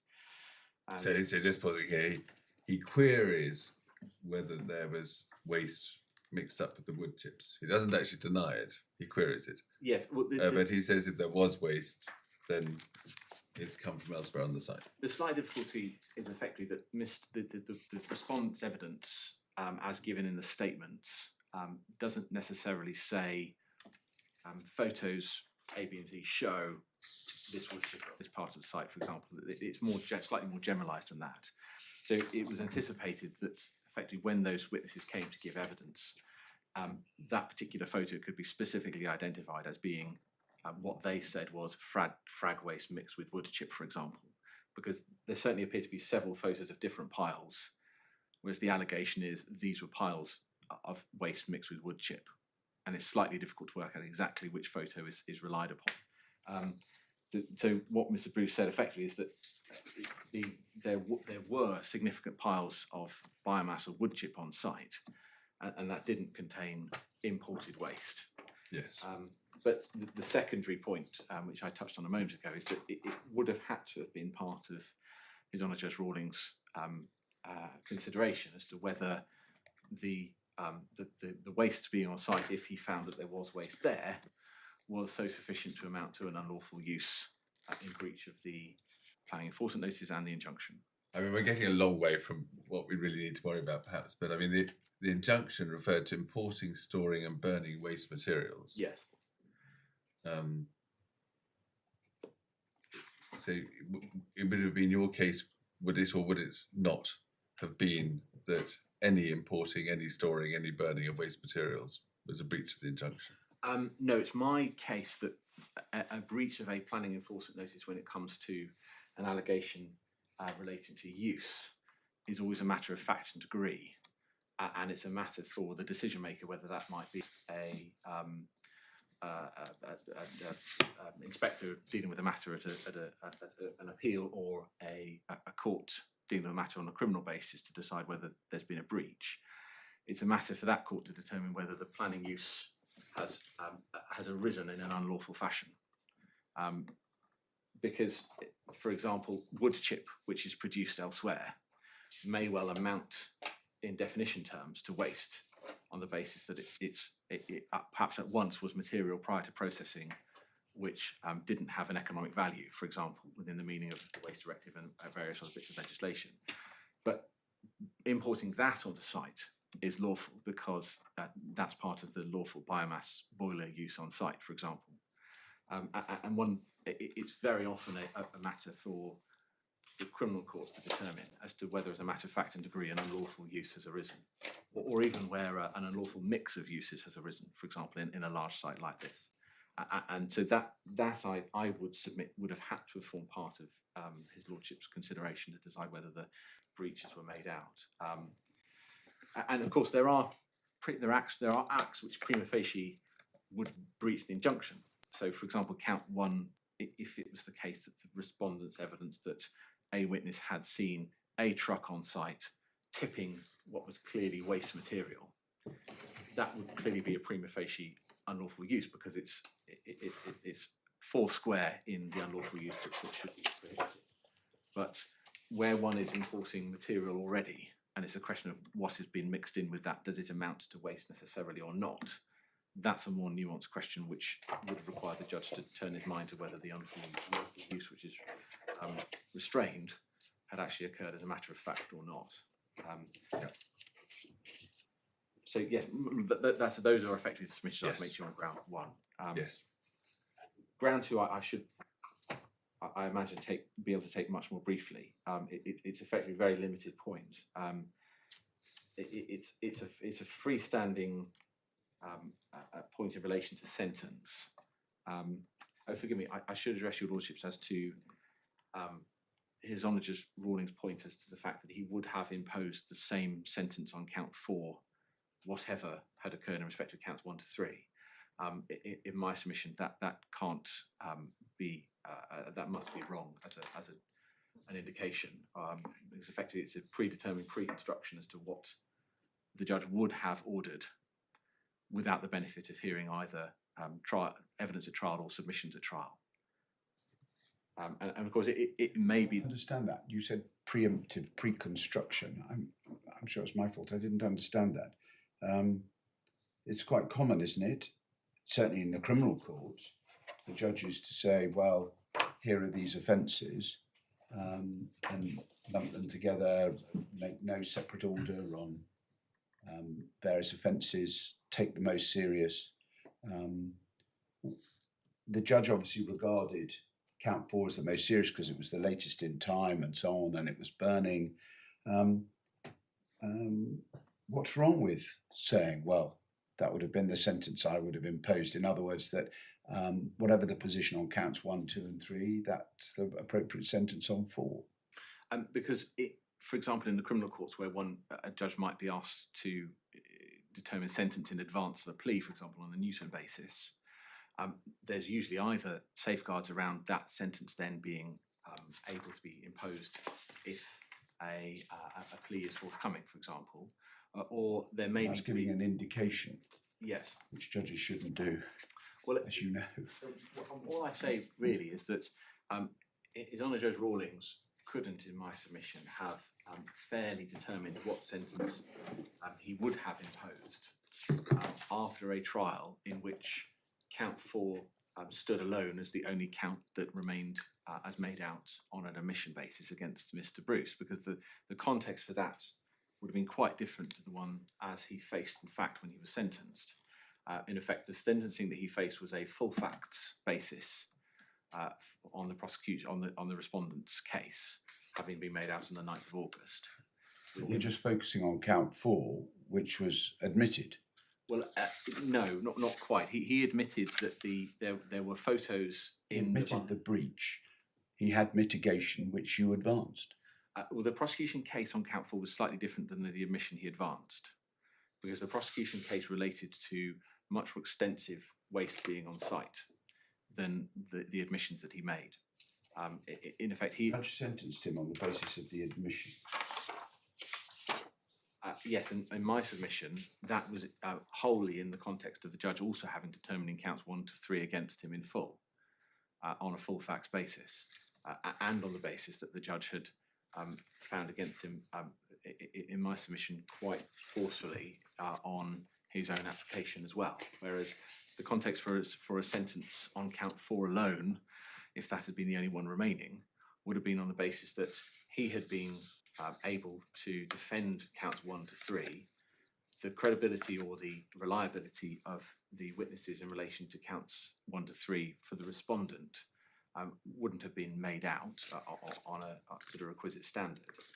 And where Mr. Bruce had been able to give that evidence live and been asked questions of by the judge, including in relation to count 4, where no doubt the judge would have heard from Mr. Bruce himself as to what happened in respect to count 4 and why, rather than that being advanced via counsel. But hang on, the judge says at paragraph 15 of his judgment, page 41 of the court, the judge deals with what he understands as being admitted in relation to count 4.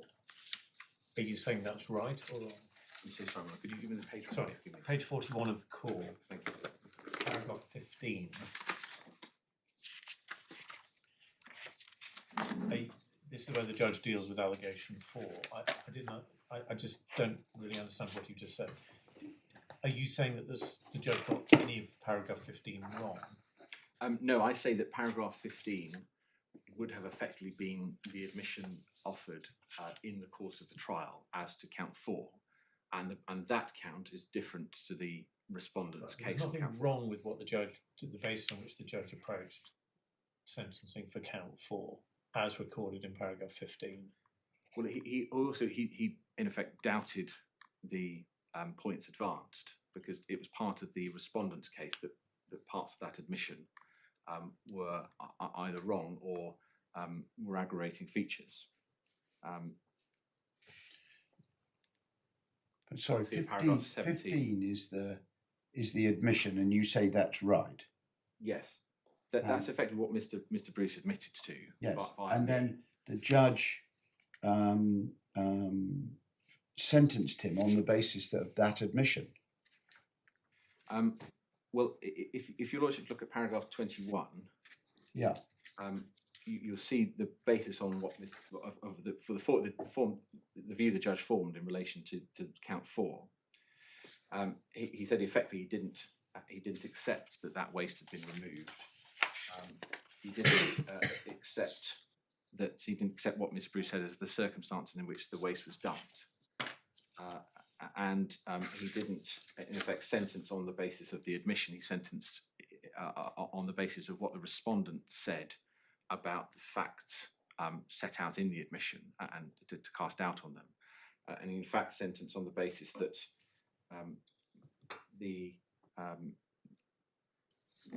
fact of the waste still being there was a matter which the respondent alleged was in effect incorrect in the admission as a fact, and that's the basis the judge sentenced on. So I think the judge, if I may, I don't think the judge sentenced on count 4 on the basis of the case advanced in paragraph 15, absent any other facts on that particular count. He in effect doubted those admissions and doubted that account, and sentenced more on a full facts basis of count 4, which had already been proved. So the admission in effect was only really of mitigatory effect rather than it forming the basis of the sentence in and of itself.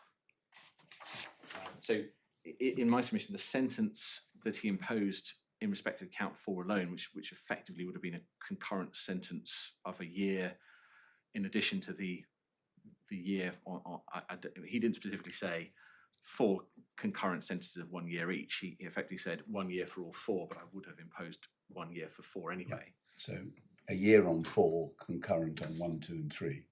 I don't think he was quite as precise as that. No, he wasn't. He didn't put it that way, but that's how you could translate it. Yes. Because 4 was going to be a year anyway on the judge's approach.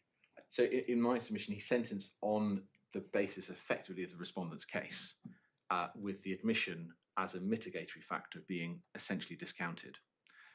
And that is quite different than the context which would have been the case if Mr. Bruce had laid out the defences to 1 and 3 and his admissions in respect to 4 had been accepted, which, in my submission, would have been the relevant starting point he would have sought in the trial. So that's why I say, in effect, the sentence, the judge saying, I would have always imposed a sentence of a year on count 4, in my submission, relies upon factual matters which would not have been the same if the application set aside had been successful. In relation to the appeal against sentence, very briefly, you will also have seen my skeleton in relation to that point. My submission is that a factor that the judge ought to have considered when deciding as to what sentence ought to have been imposed is what effectively Parliament has decided is the statutory sentence, the only statutory sentence available for the underlying offence which is being committed, which is breach of the planning enforcement notices. There only would have been a fine, and Mr. Bruce would have faced that. And in his financial context, in light of the other criminal proceedings that he's faced brought by the Environment Agency, his own circumstances would have been entirely relevant to that question. And I don't suggest that the court didn't have the power to sentence as it did. I simply say that in that context where Parliament has decided that a breach of this kind of a planning enforcement notice should only face a fine, a sentence of 1 year's imprisonment in that context is manifestly excessive, and that what the judge ought to have done is looked at what the criminal offence for this matter might be, and instead effectively a sentence which would not have been available in the criminal courts has been imposed simply because this is an injunction in support of the underlying statutory notices rather than a breach of the statutory notices themselves. So your Lordship have my... So what do you say he should have done? Imposed a fine? Yes. Or indicated in his sentencing remarks that the fact of there being an entirely equivalent and entirely mirrored criminal offence meant that the sentence he would have imposed, absent that, ought to be reduced downwards. Isn't that a bit difficult, given that there had been 3 prior breaches, each of which gave rise to prison sentences, 2 of 12 months, and the intervening one not activating the 12 months and saying 28 days? I take each individual breach and each sentence for each breach in its own terms. The question as to what sentence... I know, and that's hence the question. The background to this is shocking. Well, and therefore, in the criminal court, would have been a highly relevant matter. Well, because this is the fourth offence. well, if I may, my lord, what would have happened if these breaches had been prosecuted by the local authority instead of an injunction sought by it is highly relevant and of interest. For the first offence, Are there you would have saying been. the local authority shouldn't have, I mean, just to be clear, are you saying they're not entitled to seek No, not- injunctions or weren't acting reasonably in seeking injunctions? So why does it matter? There's a specific provision in Town and Country Planning Act to entitle the local authority to seek an injunction from the court in support of. So why is it relevant that they? Why is it relevant to look at a situation in which they didn't do what they are entitled to do? And as my lord has said, previous injunctions were breached. Well, in this particular case, across all of the alleged breaches, or the breaches alleged here and the previous proven breaches, the local authority could, if it wished, have simply prosecuted Mr. Bruce. It chose not to, and instead it chose to seek an injunction. Well, doubtless because it thought that he would just make a cost-benefit analysis and figure out whether it was worth carrying on doing what he shouldn't have been doing, because it was more profitable than paying the fine. Well, Mr. Bruce effectively has ended up with the complete loss of the land, with it vesting in a receiver and a proceeds of crime order against him for waste offences of over £2 million. He doesn't appear to have benefited in any fashion from the activities on the land generally. So he doesn't look to be a good target for a fine. Well, I suppose that is a latter point which has arisen since the Environment Agency prosecuted him. When the injunction was first made, the land was vested in him. A fine, you're saying the judge should have fined him Well, in September 2023. In September 2023, he didn't have any money. Well, that would be a matter for the court to impose. Whether he can pay it or not is a separate question, the same way the court awards money judgments all the time, which are then subject to enforcement. But the point I make is that if Parliament has decided that a breach of a planning enforcement notice is something which should only be sentenciable by a fine, in effect what's been achieved is a sentence of imprisonment, with the local authority simply choosing to use as different statutory means to achieve whatever it might achieve. But the outcome here is effectively entirely punitive. There's no... But Parliament has also, as you acknowledged, given the local authorities power to seek injunctions, and Parliament must therefore have understood that injunctions come with contempt sanctions if they're not obeyed. Quite, but in this particular case, it's not a situation where a contempt allegation has been made out on the basis of ensuring compliance with the planning enforcement notice. The planning enforcement notice effectively are null and void now because the airfield of the land has been vested in a receiver, and the receiver will no doubt not be carrying out unlawful uses on the land. But none of that has anything to do with the repeated contempts of court. Well, if I may, my Hasn't cared about the injunction. But if I may, my lord, in the injunction, the purpose of the injunction, as sought in 2016 by the local authority, was plainly to achieve compliance with the planning enforcement notice. What the local authority wanted is Mr. Bruce to do the right thing with the land. If one breaches that, there are criminal sanctions which can be imposed in effect to punish previous wrongdoing by a fine, and there's a statutory offence in relation to that. But where the injunction has been breached here, in effect, there's now no means or merit or possibility of Mr. Bruce to comply with the injunction any further. The land is out of his hands, and that was the case in September, and it was the case in August as well. It was not the case when he was importing, burning and storing waste material. No, quite, but... So the mere fact that he's no longer going to be in a position to commit further offences doesn't mean that he can't be punished for committing these offences. What I say is that, in effect, at the point in time where the land is no longer in his control, because it's been vested in the receiver, the point of the punishment at this stage, or the point of the sentence at this stage, is purely to punish him. There's only a punitive element. There's no compelling element to persuade him to comply with the injunction any further, because the land is no longer in his control, and it seems very unlikely to be so. Right. But very often, when you get down to a fourth breach, questions of compelling become a bit academic, and it is all about the punitive element, I'm afraid.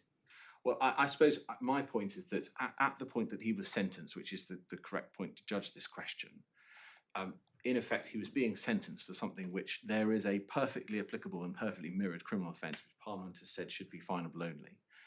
And there wasn't any element left in the injunction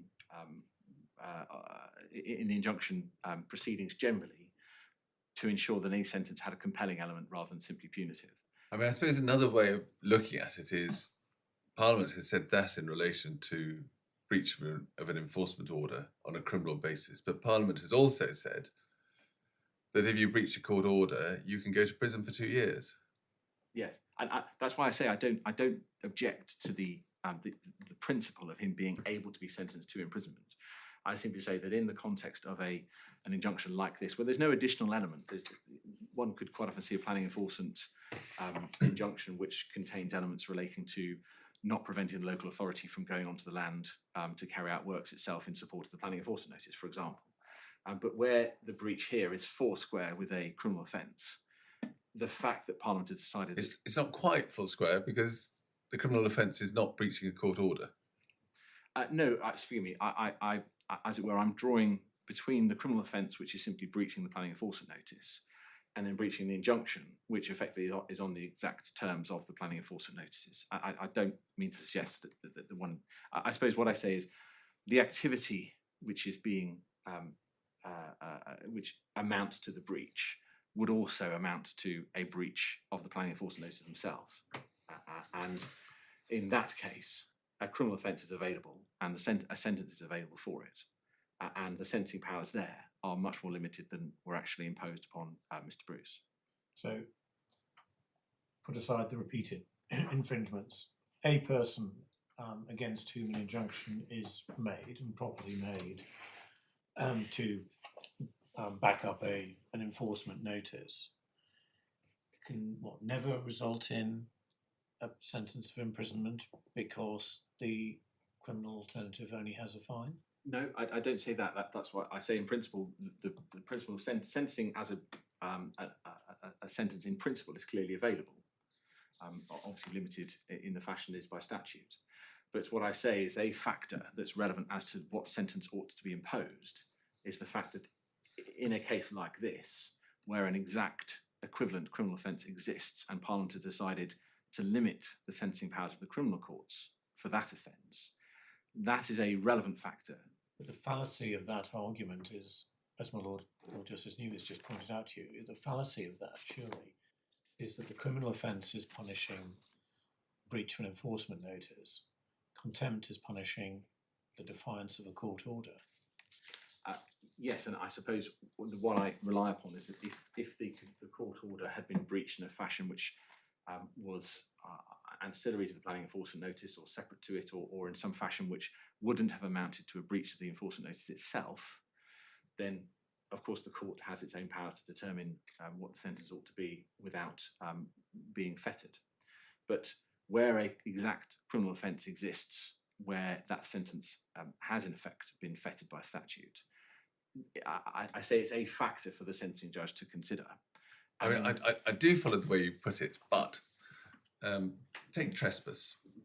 Parliament has said that in certain very particular circumstances, trespass is a criminal offence for which it has provided sanctions. Yes.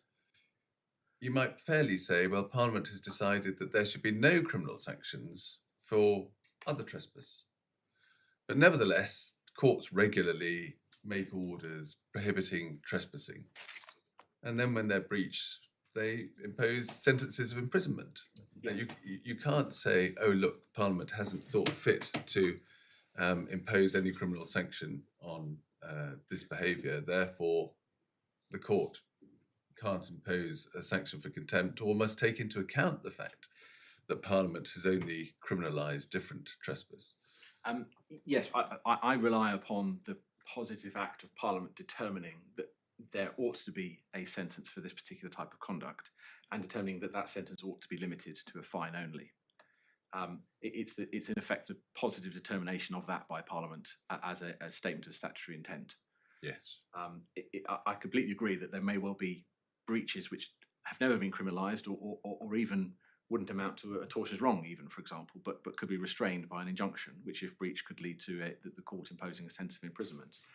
But this point wouldn't have any force if there were a breach of the injunction which wouldn't be able to be prosecuted as a criminal offence under the Town and Country Planning Act. But where I say that Parliament has provided effectively for this respondent to have criminal enforcement powers, and that the criminal courts should have jurisdiction over that, and then determine what the sentence ought to be limited to. In that scenario, and only where the acts here, as breaching the injunction, fell within those bounds, that was a relevant factor for the judge to bear in mind at sentencing. And you so, say it's a relevant factor. Can we just explore that? Presumably you say, well, I think you said in answer to my earlier question, there should have been a fine. What if the judge concluded that, in the view of the history and so on, it was inappropriate, completely inappropriate to fine your client, and that prison was the only appropriate sanction? How would it still be a relevant factor? well, the reason the appeal is made is to suggest that in the context as I've advanced it, my lord, the sentence of imprisonment for this offence would be manifestly excessive.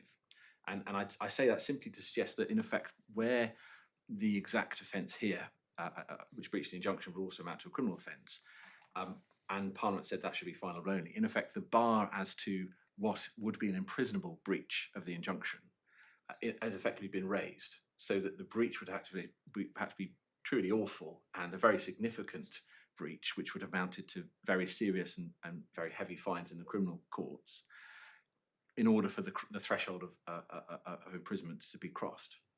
And that's why I say that, in effect, sentencing, as His Honour Judge Rawlings did in this particular case of a year, particularly where there is no longer any element that can be purged, and it's entirely a punitive sanction. In that context, that sentence was manifestly excessive.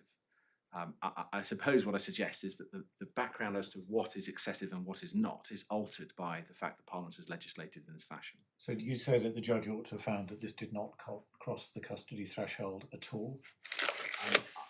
My submission is that the judge didn't, in effect, consider the question as to what the criminal sanction ought to have been. It's not a matter for me to say that custody threshold ought not to have never been crossed. I suggest that... Actually, I think it is irrelevant. I mean, I do want to understand whether you say that the judge was wrong in paragraph 24 to say, not having specifically mentioned the fine equivalent in criminal reports, Yes. that this did or didn't cross the custody threshold. Well, in the context of the broad use of the site historically, and your Lordship may have not have seen all the photographs. I apologise if those weren't presented in an especially accessible fashion, but it's a very large former airfield site, which is mostly rural in character. I have looked at all the photographs that are in the bundle. It's just I did notice that there were certain parts of the evidence, the exhibits, for example, plans said to have been edged in red, which just aren't there. Right. There are just exhibits missing from our store of exhibits. That was the only point I was making. I've looked at everything that is there. So. I'm grateful. I know that there were exhibits referred to in the witness statements which were never available in the court below. So I don't know whether I don't think that might be anything. an explanation because the numbering is sequential. Yes. So yeah.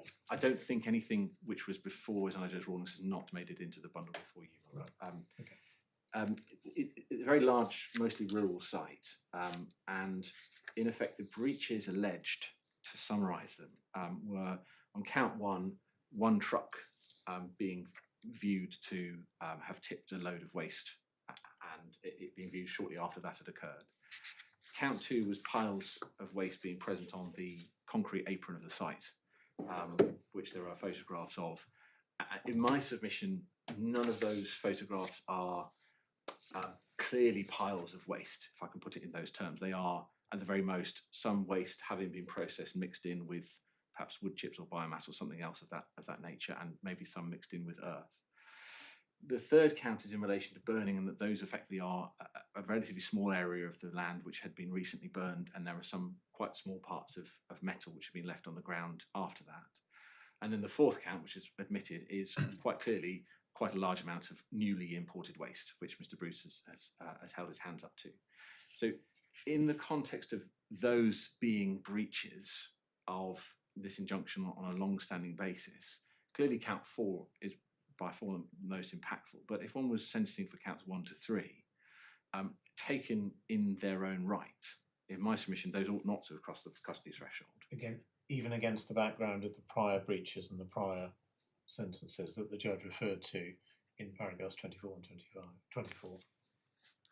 It's always difficult to cross-reference different types of sentences, but in my submission, if this was a matter before the criminal courts, where Mr. Bruce had been prosecuted 3 times previously for breach of a planning enforcement notice, and he faced, in effect, counts 1 to 4 as counts brought by the prosecution, counts 1 to 3 would not have crossed an immediate custody threshold, even if custody was available as a sentence. And even so let me get this right. So even though somebody has received 3 previous custody sentences, of which he served 2, or parts of 2, you say the 4th occasion of a deliberate breach of the order,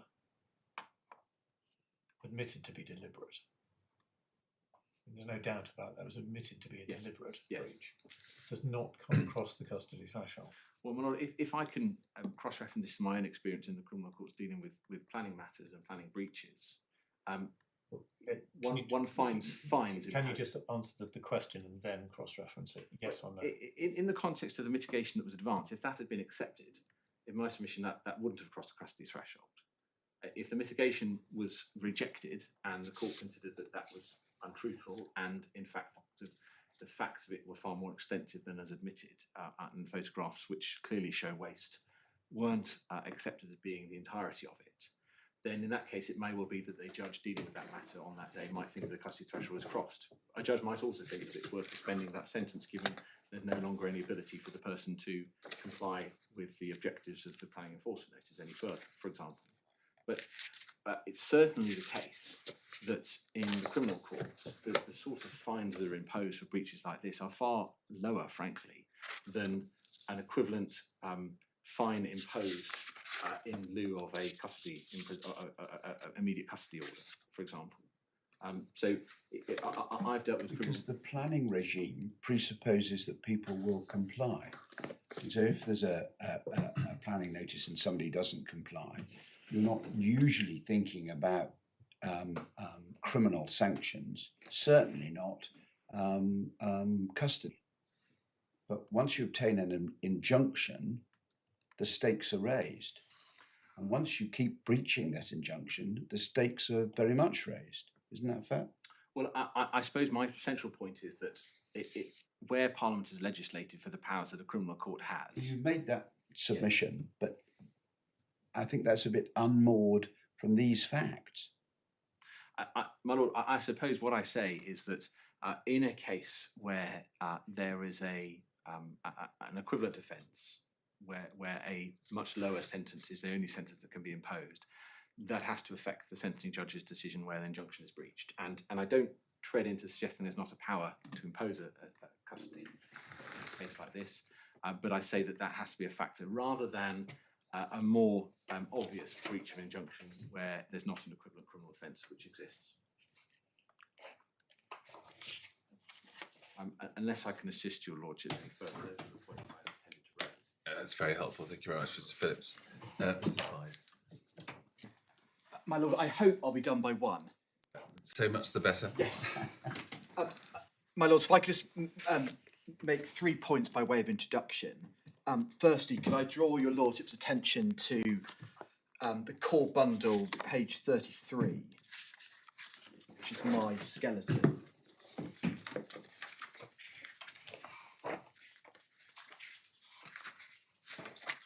Sorry.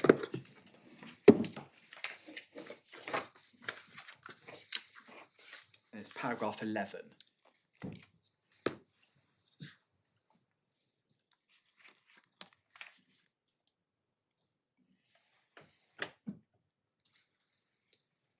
Yes. Next, could I invite your lordship? Just sorry, pausing there. Why is that relevant? Well, it provides context, and I say it casts the appellant in a unfavourable light. He asked for rather than immediate custody, he asked for 7 days grace to get his affairs in order. The judge set a deadline.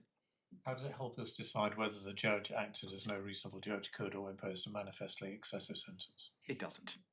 Shall I move on to those two matters?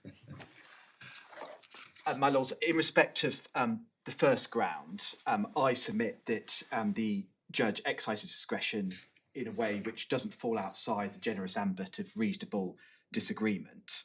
I submit that the judge was entitled to find that there was no good reason for Mr. Bruce's failure to attend.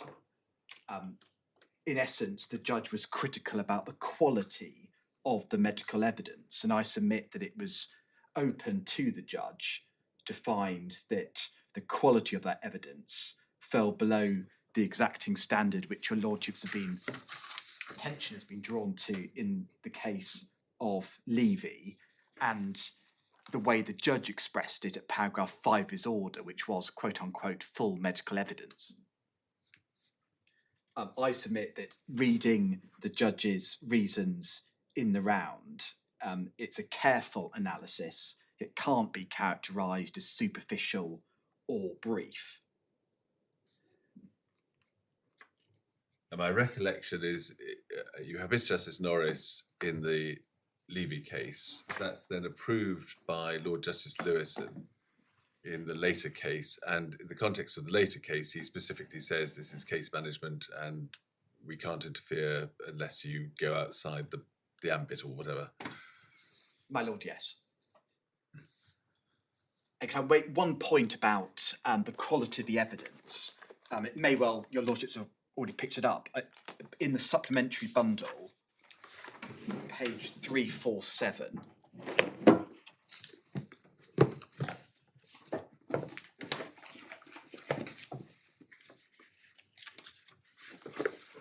this is evidence which wasn't before the circuit judge. I draw it to your attention simply for this reason. The hearing's on the 21st of September. So within 5 days of the hearing, Mr. Bruce had obtained further medical evidence. So the straightforward point is, why didn't he do this earlier, in advance of the returnable date for his set-aside application?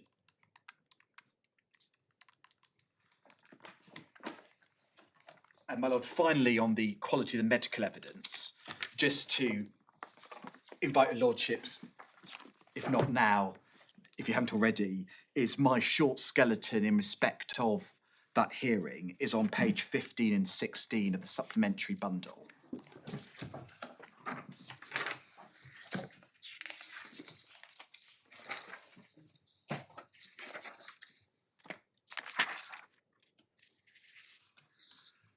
And this, I mean, the judge to a great extent has been persuaded by these sorts of arguments, hasn't he?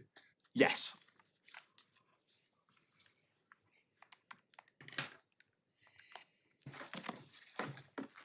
And my lord, finally, before I deal with sentence, on the reasonable prospect of success, as your lordships have observed, the defendant, notwithstanding the fact that he promised on the face of his witness statement in support of his application, hadn't actually provided any evidence. I saw Mr. Bruce's draft statement for the first time yesterday, so it was actually served after the appeal was lodged.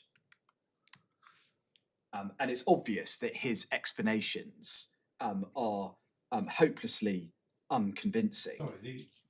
The witness statement, the draft witness statement. Yes, on page 113 in the supplementary bundle. Sorry, you say you only saw it yesterday, but sorry, does that mean sorry, it's been in the bundles for a while? Yeah, sorry, I got the bundles yesterday. Right, So okay. perhaps ignore that bit. The point is it was served after the appeal was lodged. I think that's the better point. Right. So yes, and I thought. See, I thought the judge, the judge had some of this Yeah. stuff in front of him when he came. Yes. So, my lord, what the judge had is that Mr. Rhys Phillips handed up some of the exhibits. So, page 137 onwards in supplementary bundle, which are the waste dockets, they were handed up to the judge. In fact, I think they were emailed across from memory. It was everything. It was all the exhibits. Yeah. So Mr. Rhys Phillips corrects me. All the exhibits were before the court, but not the witness statement.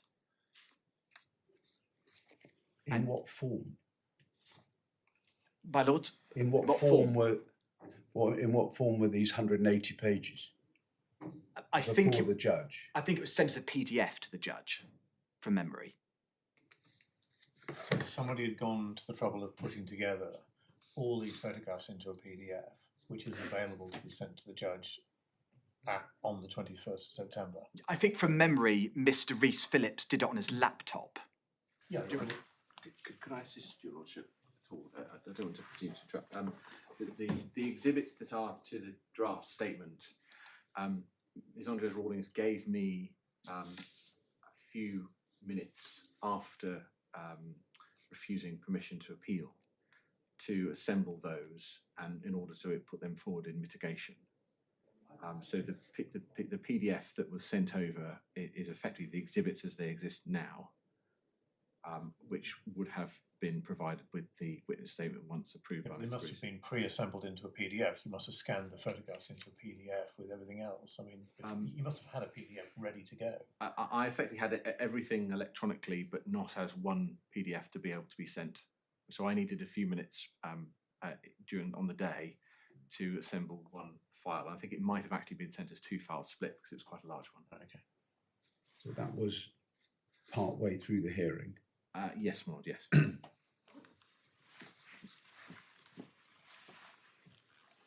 My lord, I'm conscious of time. Shall I just move to sentence? Yes. Is there anything you want to say about, quickly, just for me, about there was a debate about whether you can just, as it were, on a contempt application, give evidence, produce a witness statement out of the hat? I mean, is there anything you can, I mean, if you haven't got the law at your fingertips, then so be it. Yeah, I mean, my understanding, myself and my learned friend have a fair amount of experience between us. If you've got, say, a defendant who's been hauled before a circuit judge for breach of an antisocial behaviour injunction, they've been playing their music beyond 10 o'clock, it wouldn't be uncommon for simply oral evidence to be given because it's such a discrete factual issue. So I say that perhaps the guidance would depend on what the circumstances of the contempt is. I think another distinction can be drawn between documents and witness statements. So if a witness, a contemptor, comes to court clutching some documents which exonerates them, that's different from relying upon a lengthy witness statement. I'm not sure if that distinction is helpful, but that's how I see it working in practice. Do you happen to know where the wording of paragraph 2 on page 366 came from?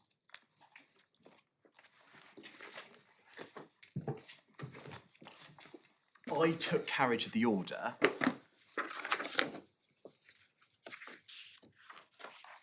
My memory is that Her Honour Judge Kelly wanted to make clear that if he didn't serve evidence, he could still defend himself. Or apply to put evidence in late. Yes. In terms of my lurking feeling that I want to do something about this, it's even more confused by the fact that looking at the rules, the contempt bit has been changed since I was a first instance judge, and I haven't looked at the rules since I was a first instance judge, so I really don't know what the position is. When my lord says changed, he means modified and improved.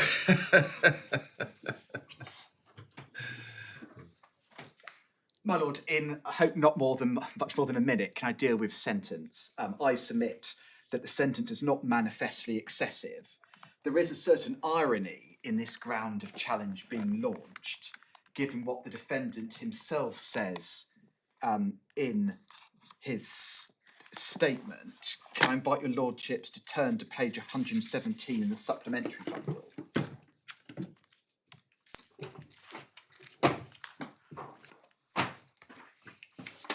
Although we know that this is not a document that was in front of the judge. My lord, yes, quite. It's the final sentence at subparagraph D. Yeah.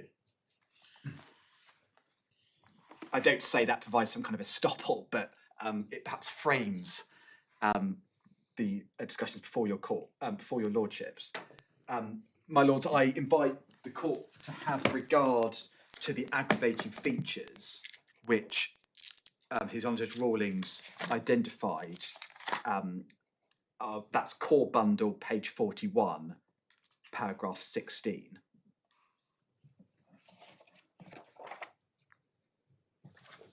And my lord, could I perhaps dwell on subparagraph D? When Mr. Bruce was sent to prison for 12 months, activating the suspended sentence, he applied to be released from prison early. There was a hearing before His Honour Judge Rawlings. I attended, resisting that application. Judge Rawlings released him from custody early on the basis that Mr. Bruce promised that he would change his ways and start clearing the land. And even on his own case, he didn't start clearing the land until 2 years after he left custody, and that's plainly an aggravating feature. Sorry, the page you gave me, I misnoted it. Core bundle, page 41. 41, thank you. And it's paragraph 16, Thank you. subparagraph D. Yeah. Yeah. And my lords, finally, before I sit down, to answer the point about why the sentence is the same for 4 and 1 through to 4, straightforwardly, allegation 4 is the most serious. And secondly, the reason why it doesn't make any difference whether Mr. Bruce is guilty of 1 through to 4 or only 4 in isolation is because the punitive element of the sentence is really focused on the defendant's history as to how he's behaved. The exact manner in which he's breached the injunction the 4th time round, frankly, isn't hugely important when one comes to punish him for his contempt. And I say that's the reason why the judge expressed himself in the way that he did. And the waste which forms the base of allegation 4, my lords, is page 86 to 89 in the supplementary bundle. 75 tons. Yes. On one view. Yes. I think it's actually it's on the Mr. Bruce's own evidence. He said it was removed in 3 lots in November 2022. Yeah. And if that were right, it's 75 tons of waste. Yes. And the council's case, it's still there. It was certainly there on the 21st September. I haven't checked with my instructing solicitor, but the council didn't accept it being removed. Well, we have no evidence. We have no evidence either way, but even on his own case, it's 75 tons. Quite. Yeah. Unless I can assist your lordships further, those are my submissions. Thank you very much. Mr. Phillips, any reply? No, thank you. I'm grateful. It's sufficiently brief that I don't think there's matters that would I assist thought you. that might be the case. Thank you very much. Should we go outside one moment? All rise, if able.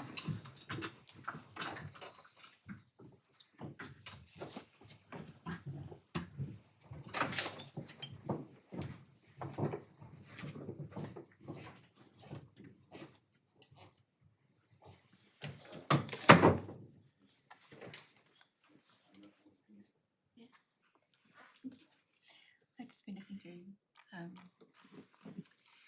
Part 81, and it is a tricky one, isn't it? That because it doesn't actually say in Part 81 that you can just rock up on the day and give evidence, does it?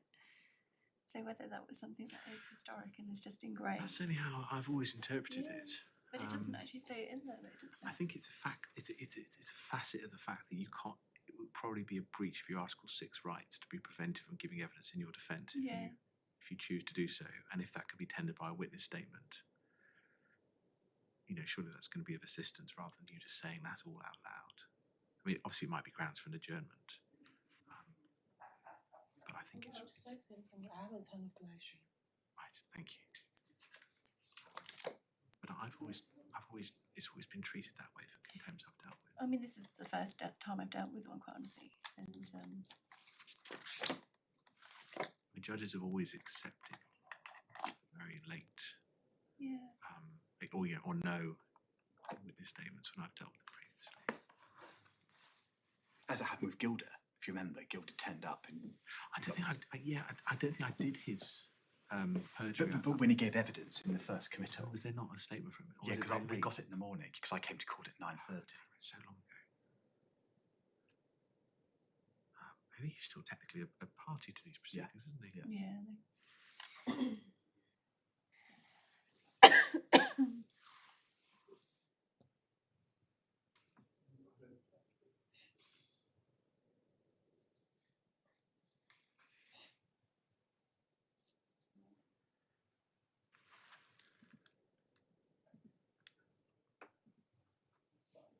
I'm anticipating they're going to give us a oral indication and then something in writing. Yeah. I think Coulson will be giving the judgment. Right in the judgment. Yeah, no, I think so. Or is that, well, it's up to them, isn't it? Most likely it would be now. If not, they would be delayed until Sorry, say again. if they would give a judgment, it would probably be now. Right, If okay. not, So they'll give everything now. maybe not with reasons to follow, but Sure. if it was to be with reasons to follow, they'll probably put up at your time. Thank you. No.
meant to ask you about that other injunction.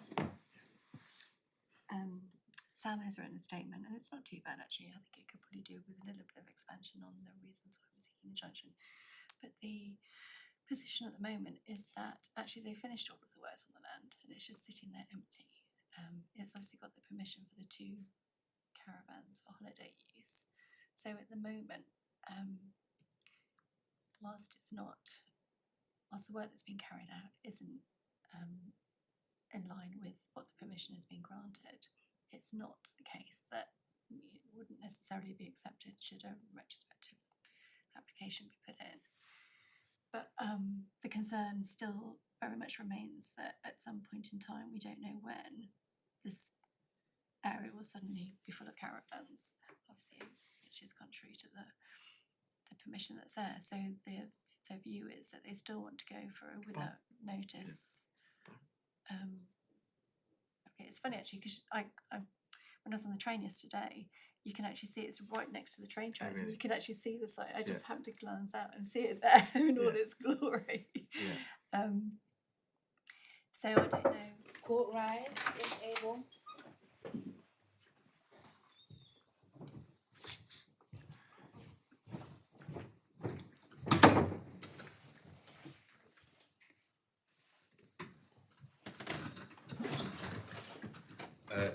We are not going to deliver a reasoned judgment today, but in fairness to Mr. Bruce, apart from anything else, we think we should announce a result, which is that the appeal will be dismissed for reasons which will be given later.